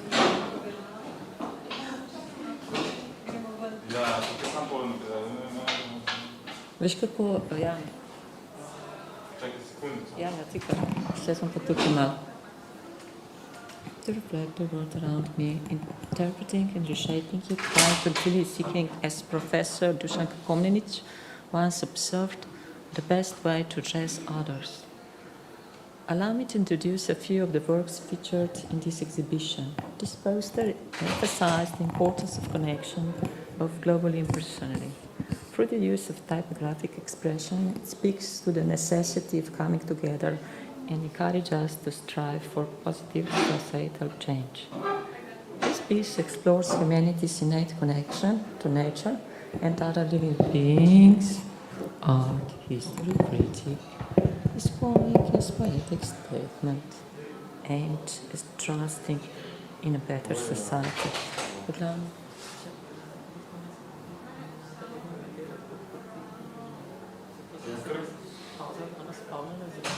Ob 7, da bi pa jaz. Mislim, zdi čisto cool. Če je, veš, in mi ima lepo tukaj le... Ampak kdo vam nato tata? Ne. Mislim, tukaj je. Ja, povejmo, no. Da me slučajno ne bi... Sam povejmo, ker ne vem, kako imam tukaj povedno še. Tudi.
Thank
explicar, pač. Vsi so slišali, vse smo jih slišali skozi. Vse so govorili. Ja, ona pa pač ni bilo. Jo, no. Ni jo bilo. Ja. Imamo jezne indice, jaz ne moram nadaljevati, ker imam Muni zdaj. In grem na FD. Professor Mada, so I had one project, that I have young design center, world design organization. Young design network. Yes. Young design organization. Yeah. And I have one project about design all. Design for all. All. So we will do like a recommendation for all designers. Ah, thank you very much. Yes. Can I join you? Yes. May I join you? Of course, always. So now we will need some videos from you, your staff and students about what is design. Oh, yeah. But I will send you an email and I will explain everything. Okay, send me and we're going to prepare. I can begin in my kitchen. Because everything you do is design. Yeah, big stuff pattern, isn't it? Thank you very much for everything. For everything, like your support or motivation. Of course. If you need, I wanted to say, if you need something for your habilitation or whatever, a kind of meaning or recommendations or whatever. Thank you very much. Yeah, because I know how what horrible struggle is to become all this point for further rehabilitations. Yeah, it's a hard job. I understand now. I know. Yeah, because everybody, you have to be on design talks, on conferences, you have to write, and I will also try to force my colleagues to prepare something for your journal. I saw some the student presentation, so they can apply. Yes, of course, with projects. Yeah. Or for diploma works or something.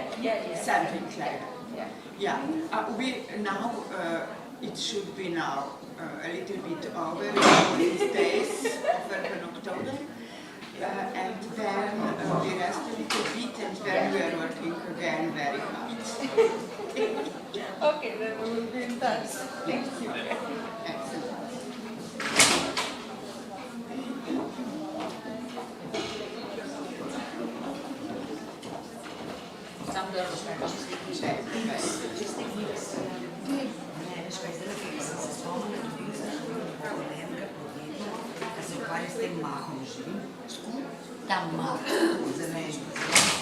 Ja, to je tista.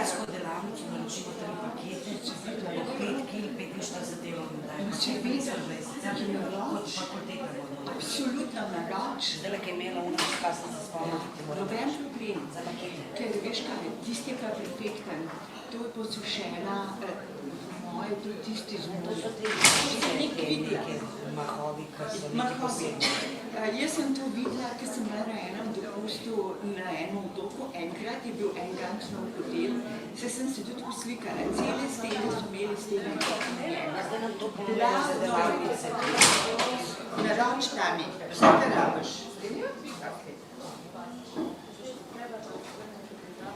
Kdaj greš na dopust? Jutri sem še drug teden. Ja, drug. Kruzem, si te reče nimaš šola, imaš šola. Nimam šole, smo naštivane. Pa ne malci sporoča. Se ne rabiš. Vse sem še mogla, že pisala. Ne, za jutri. Ja, ne rabiš. Prav. Napačno mi sprašuješ. No, primer tega. Nimate, ni. Skoraj bi šlo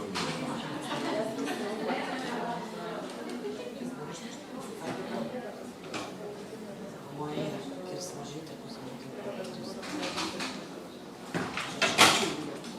5, 6, 12.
Dai, esami dai birthday.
Che se distingue.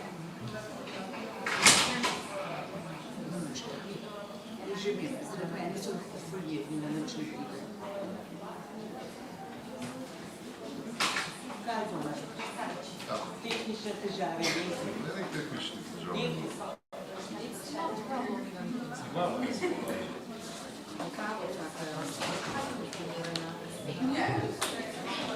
Jaz sem napisal pač,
We can restart. I just wanted to double check as well. She's not here. She's not here. No, she's not. She's not well. So we have the four ladies. I do apologise. She is on her way. She's not here immediately. She is on her way. Okay, then obviously she's on her way. When she comes, she'll participate. And then if she comes in, I'm that's no problem. Okay, thank you. I think that today is a day of emotions. We can cope. We can cope. Thank you. And Anna Maria is here, so.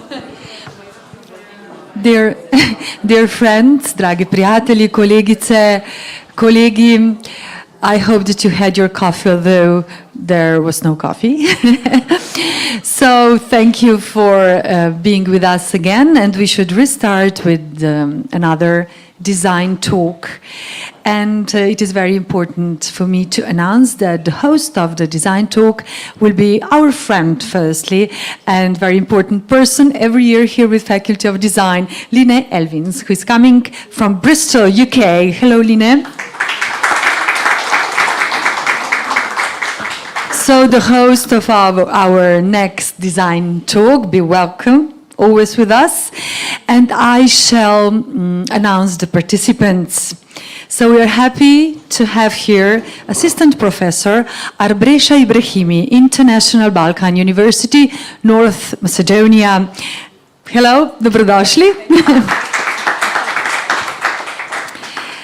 Then I am calling, and I'm glad to be so, Professor Maria Miloševska-Janakijevska, International Balkan University, North Macedonia. And also with us, Assistant Vjosa Saracini, North Macedonia, the same faculty. And with us again, z nami znova Ana Maria Čudan. She is from Faculty of Design. You know her probably, master student Slovenia. So the ladies are here gathered, and I shall also say that Line is also representative of Tiny House Company UK, if I'm not wrong. No, that's correct. That's correct. That's So correct. that's correct, Line. The floor is yours, and we are really looking forward, and we are curious what the ladies will say. Thank you very much. And I was very glad to hear this morning that was mentioned about empowering women. So I'm delighted that we have a fully empowered panel of women. Thank you. Yes, I'm Lynn. Thank you again, Nada, for inviting me once again to come back to Ljubljana. I think I also agree with your sentiments this morning. I love to be here. Ljubljana is a very lovely place that I get to return. So yeah, I appreciate that very much. Always lovely to see the team of Faculty of Design. So yes, I'm here. I have two hats. I'm here this week. I've been with some of you, mostly as first years, talking about design thinking. And for me, again, design thinking, as we've said in the sessions that we've had, it's a process. Also in my practice, that which has come up already today, design is becoming bigger. It is becoming at the system level, and we're moving through that. So we're going to touch a little bit on that today. And we have the topics of sustainability and design, which are huge. So I've asked the panel that we focus down a little bit and use this theme of tiny homes, which has already been introduced, because the tiny homes concept allows us to think about this question of how our lives potentially need to be changed by design. And for me, this is where, again, I mostly, in my work with companies, and one of the companies I worked with this year, hence being a representative of the Tiny House company, was a company in the UK that builds and sells tiny homes. So I'm going to contribute a little bit to the conversation from that perspective. But I also just want to we're going to touch on those layers really when everyone is talking. So obviously a tiny home itself is like the object. For those of you who are product designers or architects, we often deal with a product. But the people who engage with that product, that object, are very important to how that object needs to be considered. And then, of course, those people don't also live alone. They live in communities. So the communities have to be understood. And of course, the biggest system of all, which has been mentioned today, and the system that always wins, is nature. So we must always design with nature at all these layers. So before we, or actually, if you're happy to dive into the conversation, ladies, yes? Marie, can I start with you? Because if we start with that sense of a tiny home as an object, you have fantastic sort of specialist knowledge about sustainable materials. Some of amazing materials were shown, but I know you have knowledge in some of them. So talk to us a little bit more about those material decisions and the materials that you're working with. Thank you, Lynn. Thank you so much. First of all, I'm very happy to be here. Thank you to Professor Nada for the invitation. So, very interesting topic, and for this Urban October, I want to congratulate also to the students for their hard work. Yes, my expertise is about, among other things, about sustainable materials, and I can talk a lot on this topic.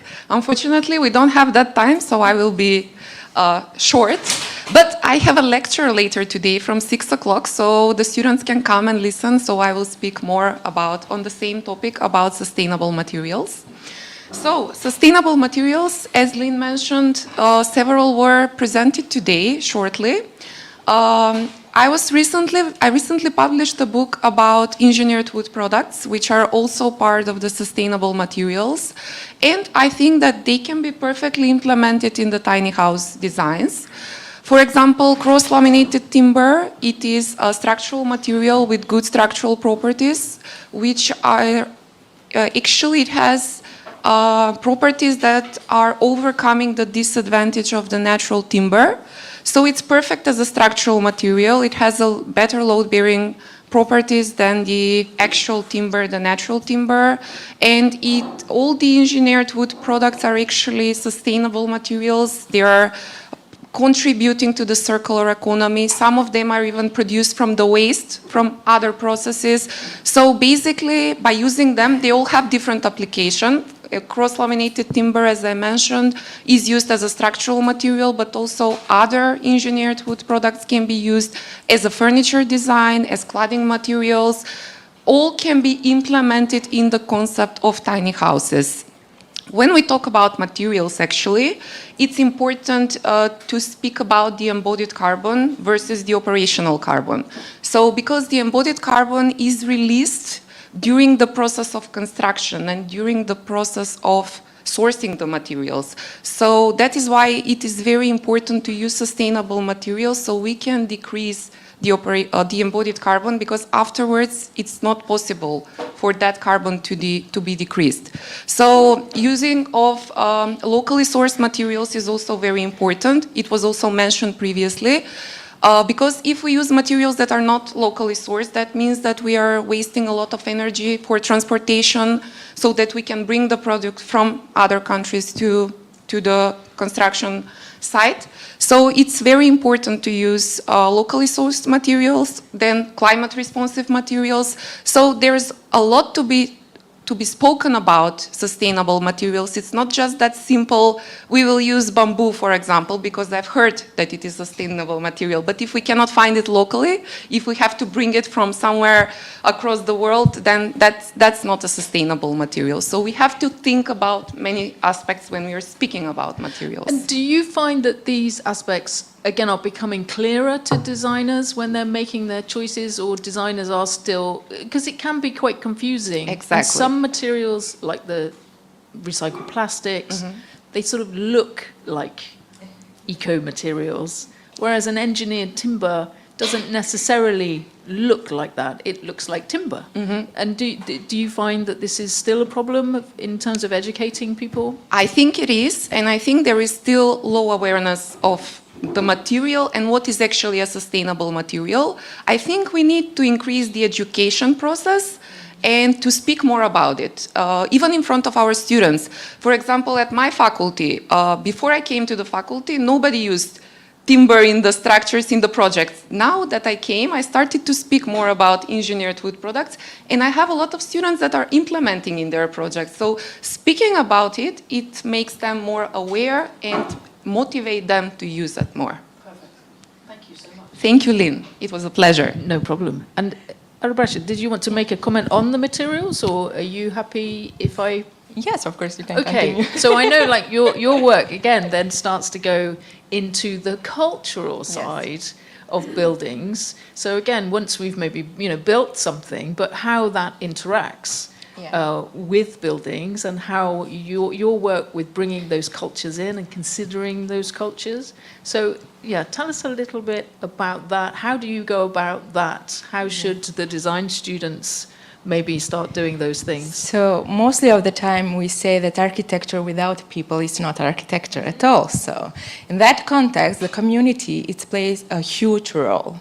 But from the other side, the community itself, it's a very complex poem.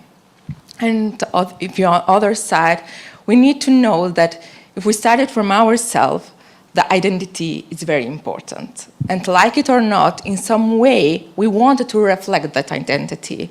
But when we are talking to a community, it becomes even more complicated. But the beauty it is that the community have a lot of diversity. They have a diversity, not only physical diversity, but also emotional diversity, interest diversity. So this is now a huge responsibilities for architects, but also a huge opportunity for us at the same time. So during my research, which is mostly focused on museum architecture in context of redemption, this process of redemption is very useful for any kind of design, even for tiny house. So as a people, as a community, we belong to nature. And the connection between us and nature, we can make it through architecture. So this potential, it is the first step that we need to respect what we have, and what we are, and who we are, and how we belong, how we came to this point. But after this step, the second one, most important, is to see the opportunity. How we can regenerate stuff. So with a tiny house and community, we can do a lot because we have as an integration point the nature. So focusing on that, connecting not just visually, but hearing, touching, and stuff like that, it is very important. So as Professor Maria says, that the texture, that material itself gives us that sense of belonging. And when we feel in any space, even in the city, even in this today that we have that sense that we belong in this city or in this institution, it makes us a little bit more human, like you can say it. And again, in terms of the role of designers then changing, being this these people who invite, we have to learn from other people, and from different cultures. Again, do you feel like this is something that designers and architects are embracing, or does this need new people on the teams to do this bit? Do we integrate it into our practice? Yes. So now I will talk as a member of Young Design Circle in World Design Organization, which we are facing with one project like, what is really design? And we thought that design is very simply, but after that, when we share our own ideas about the conception of the design, it belongs to our background and belongs to our knowledge. So this link between community, knowledge, and sharing stuff maybe can change the way of perception of the design. Yeah. But without communication, without sharing, without respecting each other in any different ways, we cannot achieve anything. Yeah, very good. And again, staying with that point a little bit more, do you, when you've worked on your projects, at the beginning, do you feel things like setting the principles of respect and listening, do they need to be kind of written down? Everyone needs to be invited into that type of space?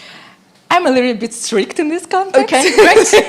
So I'm always, even when I'm working with the students, the first thing that I'm saying is to do the analysis part. So it's 70% analysis, 30% is the design itself. Yeah. So during this 70%, it's for us very important to discuss, to have all the information about the context, about the community, about the needs of the people, about the evolution of the materials, of the structures, of our ideas, and what can we improve. Yeah. So that communication, it's from the beginning. Okay. And as much as we integrate stuff, it is more easily for us to build something that we can call it sustainability in the true meaning. Yes. Not just sustainability in context of a material, it's one thing, but also sustainability in identity, in emotion, in belonging. That is another way of sustainability. Yes, absolutely. I totally agree. And again, I think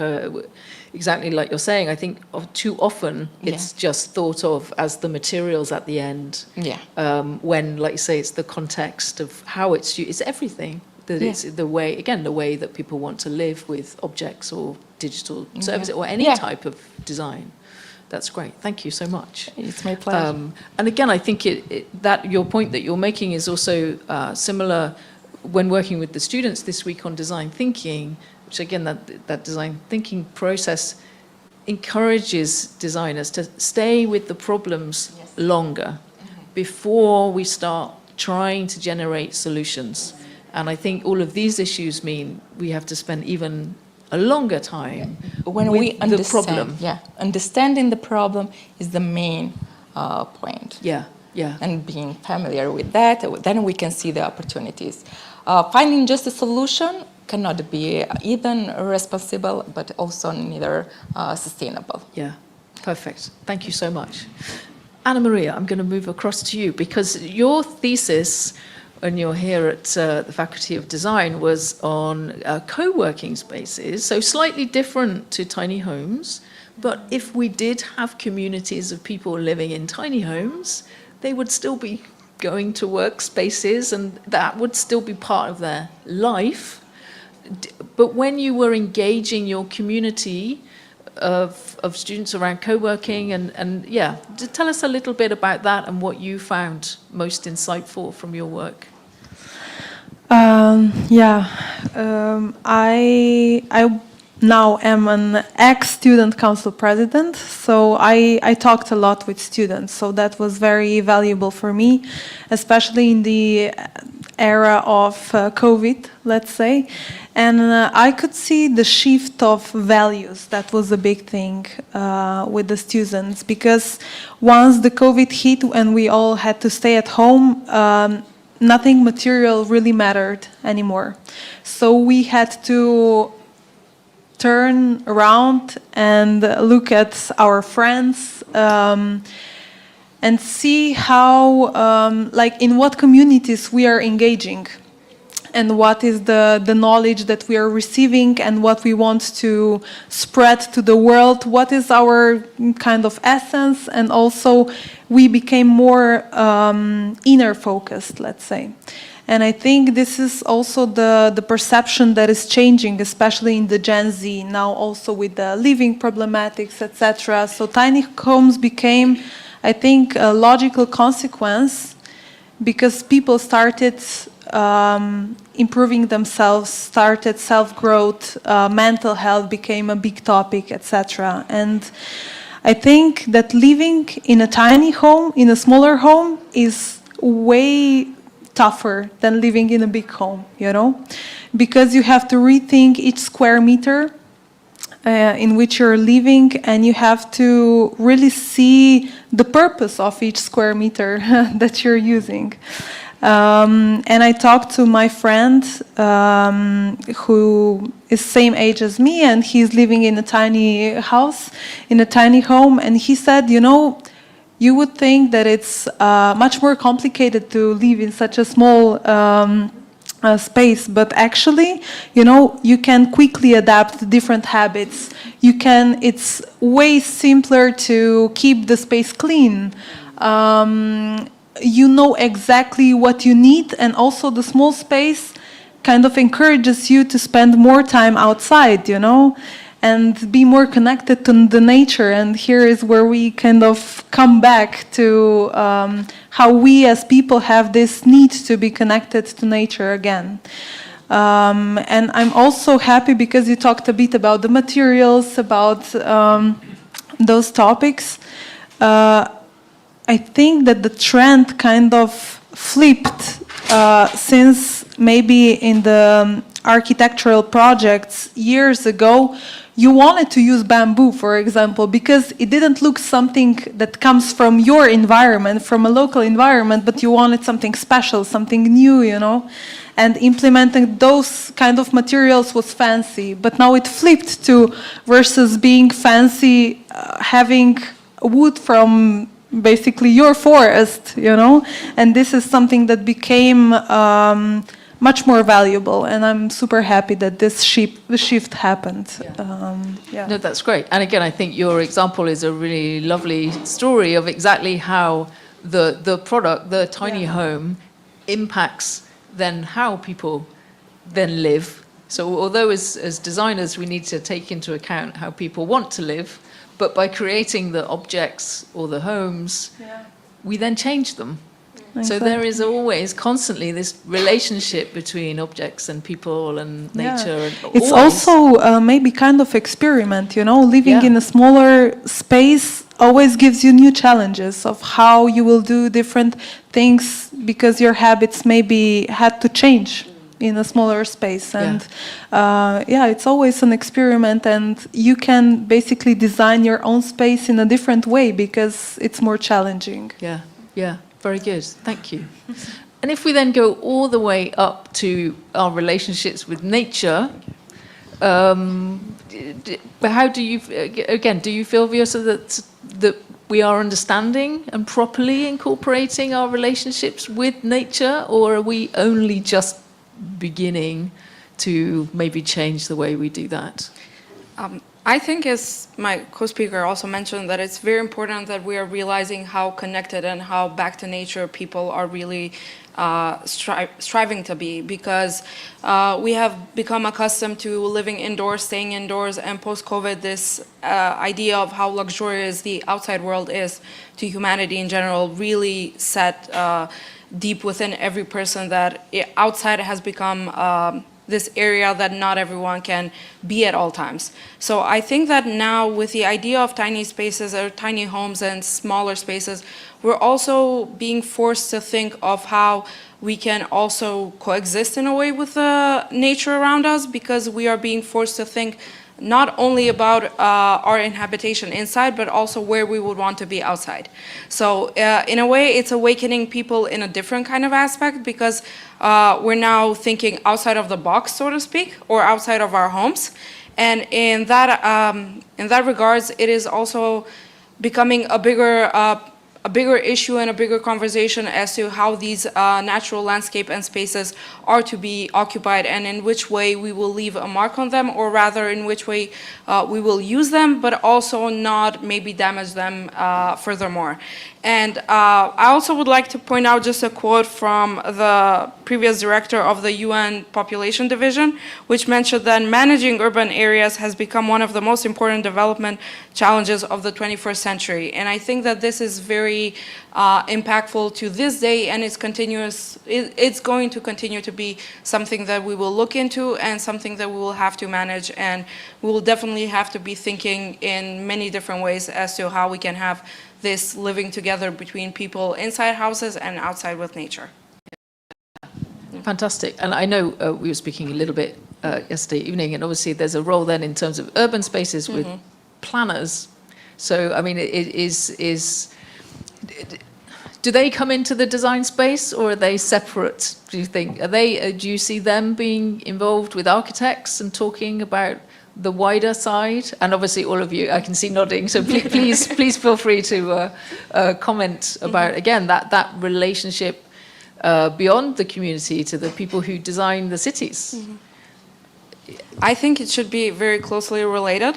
The communication, as Brisha mentioned, it's very important to have communication between, even in this aspect, between urban planners and architects, because those two are basically shaping cities and shaping countries.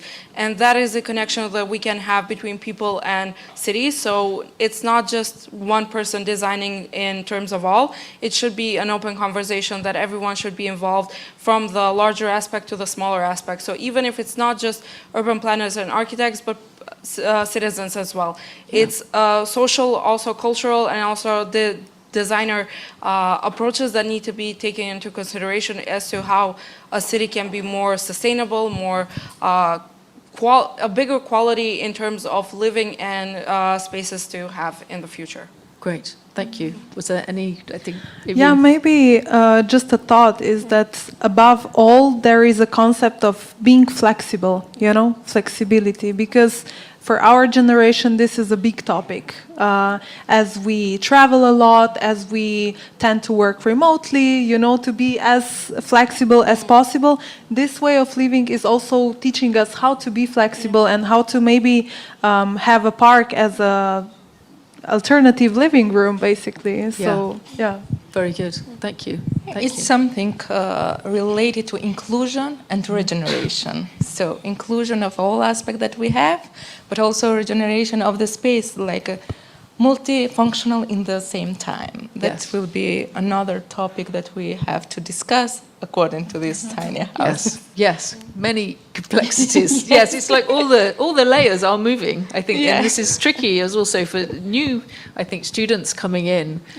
Design used to be more, you know, you could do product design or you could do graphic design, or, you know, but now all of this flexibility, all of this understanding about sustainability is in all of it. And if I could maybe just quickly go back to all of you, and if I bring in a little bit from the tiny home company that I've worked with, I know that one of the areas of resistance, because they're a commercial company, is the competitors. The competitors that have less sustainable tiny homes don't want them. They don't want to lose the business.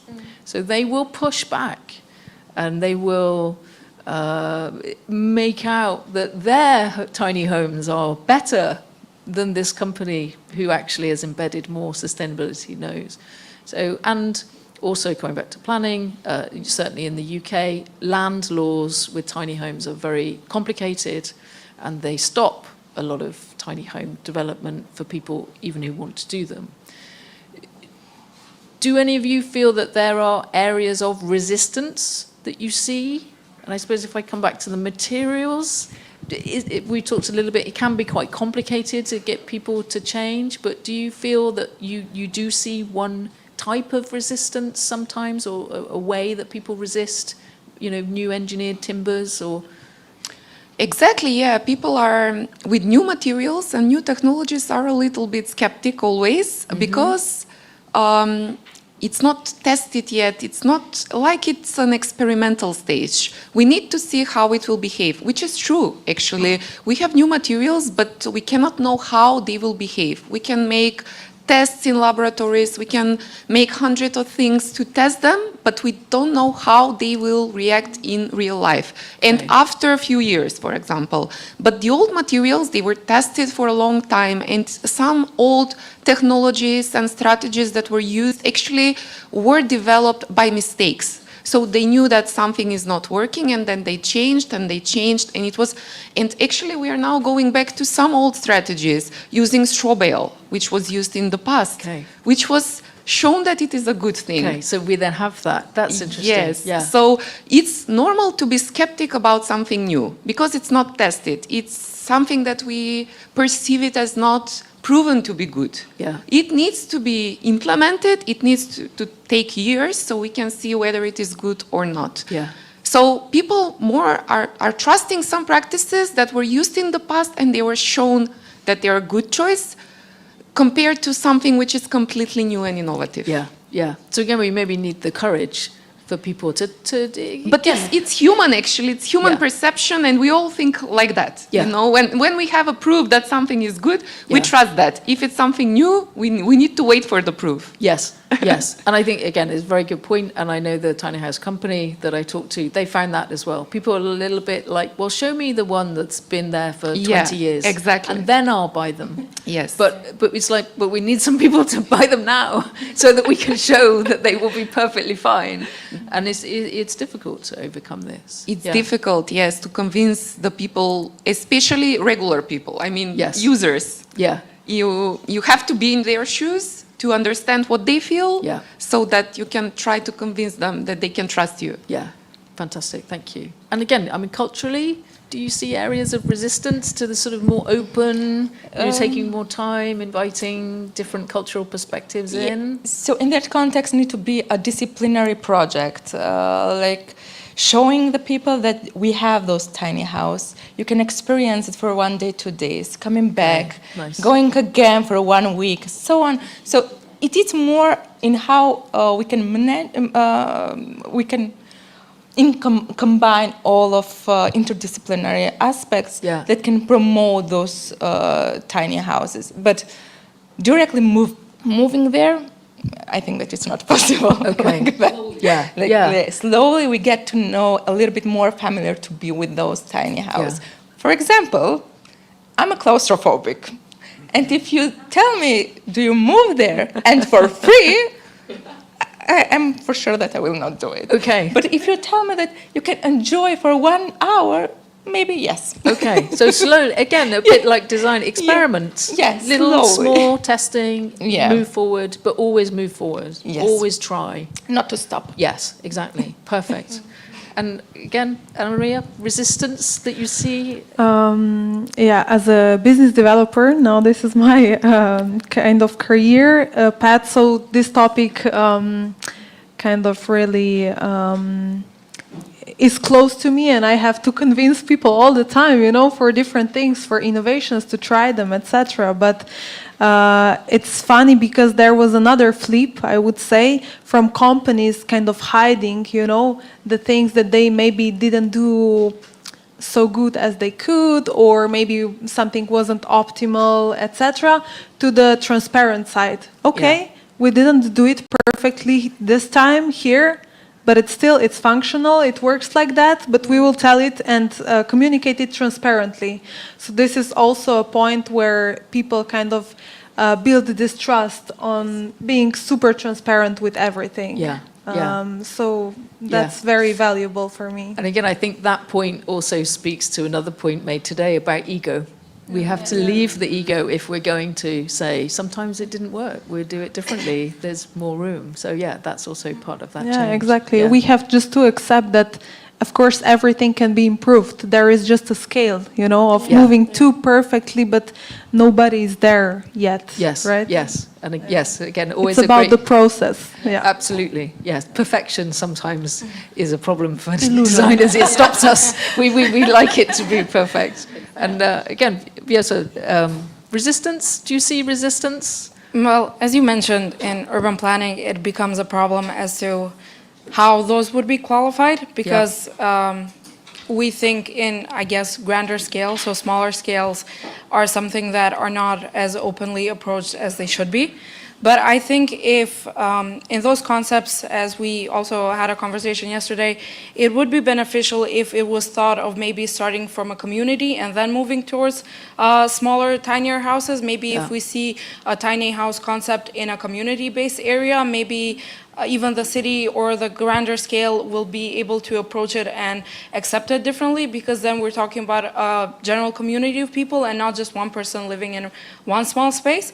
But at the same time, I would say that it just needs one person to say yes to the idea and the project, whether it be from an urban scale, architectural scale, design, materials. It just needs one yes, and then everything else will move forwards. Because there are examples, as also Tiasha showed an example of the capsule living in Japan. That was something that was a concept that was used for many years. So it's not that it hasn't been tested.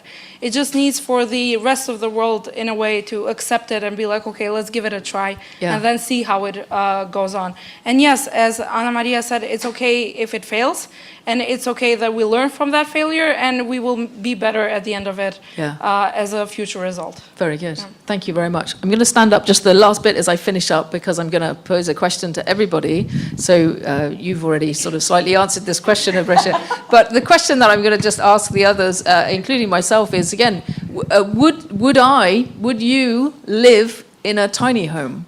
Now that's different to, do I like the idea of a tiny home?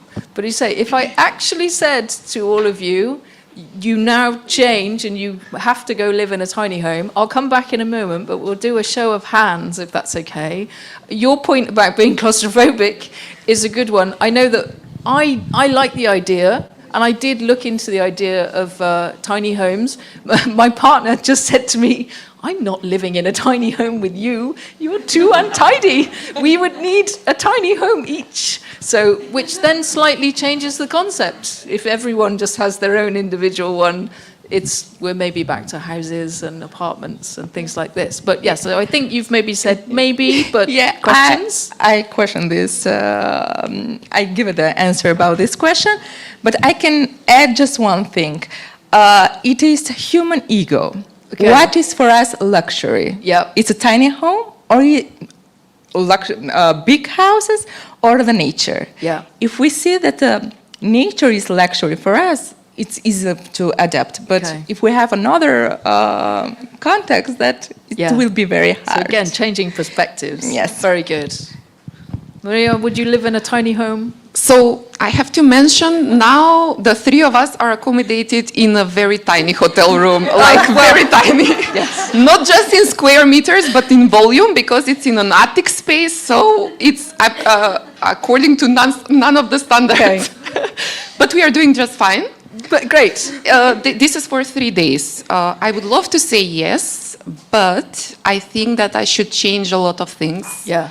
First of all, my habits. For example, I have a lot of clothes, so I have to get rid of them because there is no storage. Yep. So that means changing my style, maybe even changing the way I'm clothing, because I should think more smart and sustainable. Yeah. And combine the same clothes maybe in different styles. So it takes a lot of thinking and effort. Yeah. Changing the habits. But there are also advantages, as Ana Maria said, the maintenance, the cleaning would be faster, which is for me very, very good advantage. Yeah. So, and, as you say, a very good point about how this then raises questions about the fashion industry and how we buy fashion. And suddenly we're not talking about interiors and architecture. It arises a lot of questions, actually. It's not just living in a tiny house. It's completely changing habits, lifestyle, things like that. So, very good. Vjosa, would you? Honestly, I would love to. Okay. I'm very open to the idea, and I hope from a personal perspective, I would love to experience it. Even if it's a test project, I would love to apply and see how it goes, because I enjoy that type of lifestyle and that type of spaces. Excellent. So Vjosa is ready. If anyone has an experimental tiny home community, we have someone whoever who is has signed that, up. sign me up. Anna Maria, you obviously have friends who lives in a tiny home. Yeah. From that understanding, would you do the same? I would definitely, yeah. So my friends, they're a couple and they just had a baby, and now they moved to a bit bigger home. Yes, tiny home with a baby. yeah, but it's definitely I'll be open to experiment with the square meters and how much of material things I really need to have a comfortable living. Very good. Yeah. Thank you. You can build 2 tiny houses. Yes. Yes. Or again, with 2 tiny houses, the baby in one. And then we do it. Great. So just to finish up, thank you very much for listening. But I will do just the one question. Who would live in a tiny home? But what qualifies for tiny? Well, there you are. This is, this is a very designer answer. Depend. Exactly. So, like say, it's not necessarily for everyone, but I think we have a good amount of hands. But I would. Nada would. Well, there we go. Excellent. Exactly. Thank you so much. Thank you for your time listening. Thank you very much to the panel. That's great. Thank you. Hvala lepa, thank you so very much. That was lovely, like Lynn would say. Thank you, fantastic and lovely. Lovely ladies, thank you. And we shall continue now with our last thing for this first part of the day. I shall invite you all to assist the inaugural exhibition of Associated Professor Dr. Martina Kac-Nemanic. I'm saying hello and I'm welcoming her on our stage. Thank you for the applause. So the exhibition is outside and now the presentation is here and we will hear Martina and then we will invite everybody to see the exhibition. Thank you. Thank you, Blaszka. Dear Dean, colleagues, guests, students and friends, welcome. It's my great pleasure as a graphic designer, professor and head of Department of Visual Communication at the Faculty of Design in Ljubljana to exhibit works here today at this International Design Week event. This exhibition offers a glimpse into my creative journey over the past 5 years, highlighting design pieces that have a special resonance with culture, particularly music. Both graphic design and music are unique forms, artistic expression, and yet they share a powerful commonality. They awaken the human spirit. I aim to reflect the world around me, interpreting and reshaping it, while continually seeking, as Professor Dušanka Komnenić once observed, the best way to address others. Allow me to introduce a few of the works featured in this exhibition. The first one, Cooperation. These posters emphasize the importance of connection, both globally and individually. Through the use of typographic expression, it speaks to the necessity of coming together and encourage us all to strive for positive change. The next one is entitled Biophilia. This piece explores humanity's innate connection to nature and other living beings. Art history critic Eva Kolber is calling these posters as poetic statement aimed at trusting in a better society.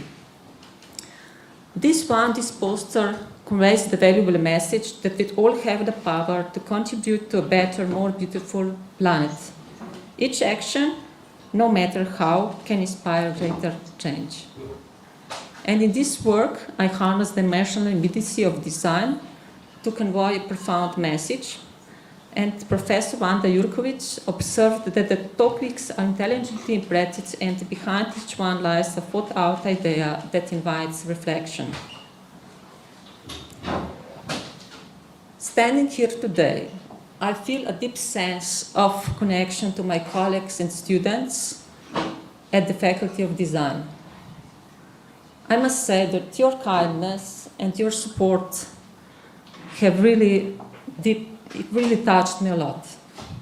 I must extend my gratitude also to everyone who has accompanied me on this creative journey. And together we explored not only design, but the ways in which art can shape society and inspire a better future. Thank you very much.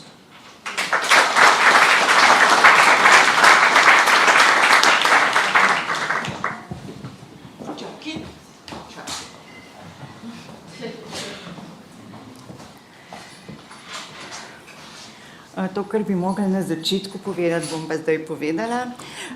Zelo sem počaščena in vesela, da lahko naša kolegica, izredna profesorica, dr. Martina Kač-Nemanič, opravlja še zadnji dogodek, to je inauguracijska razstava za pridobitev redne profesorice na področju vizualnih komunikacij in oblikovanja, pa bi samo 2 stavka povedala.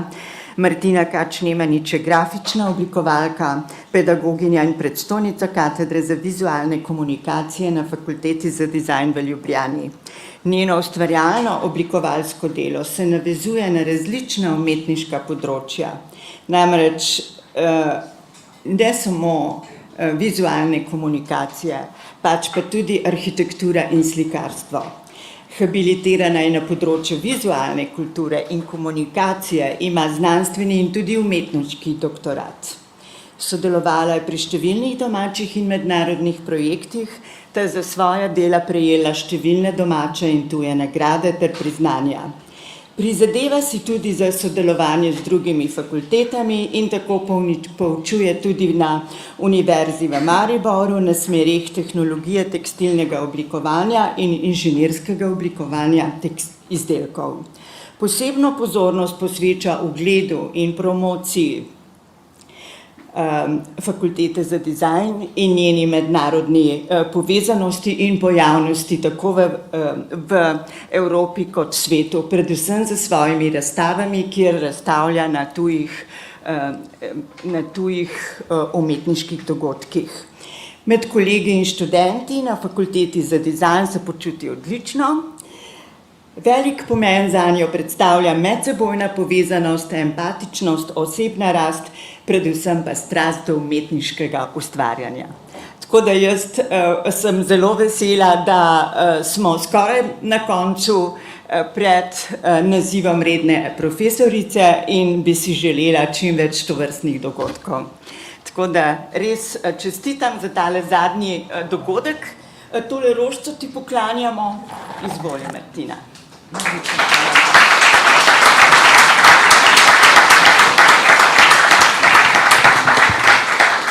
Dragi moji, hvala lepa vsem skupaj. Iskreno, zelo vas imam rada.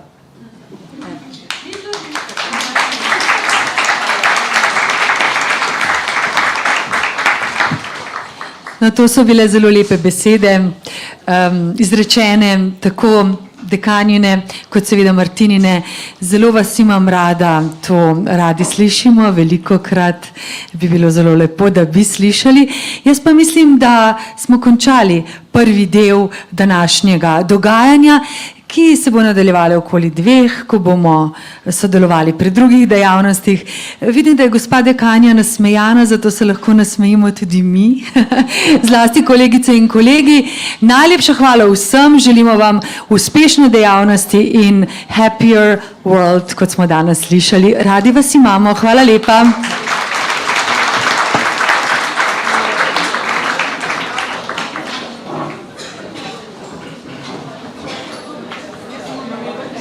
Thank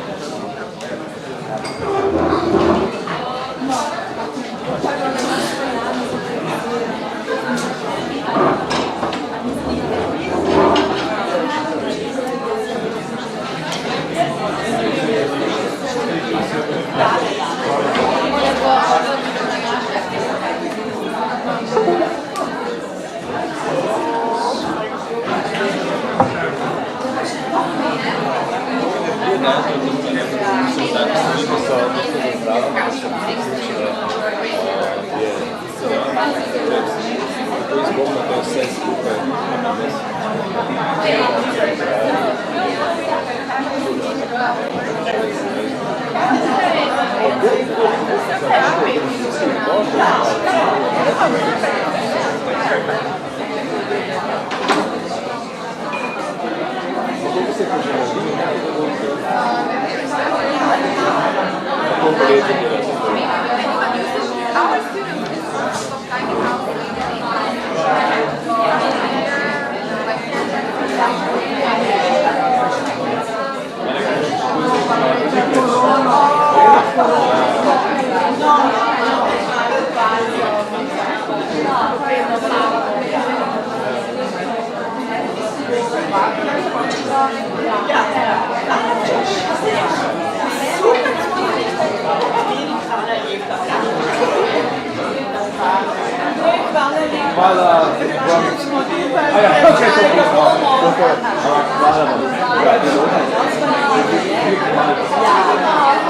Ja.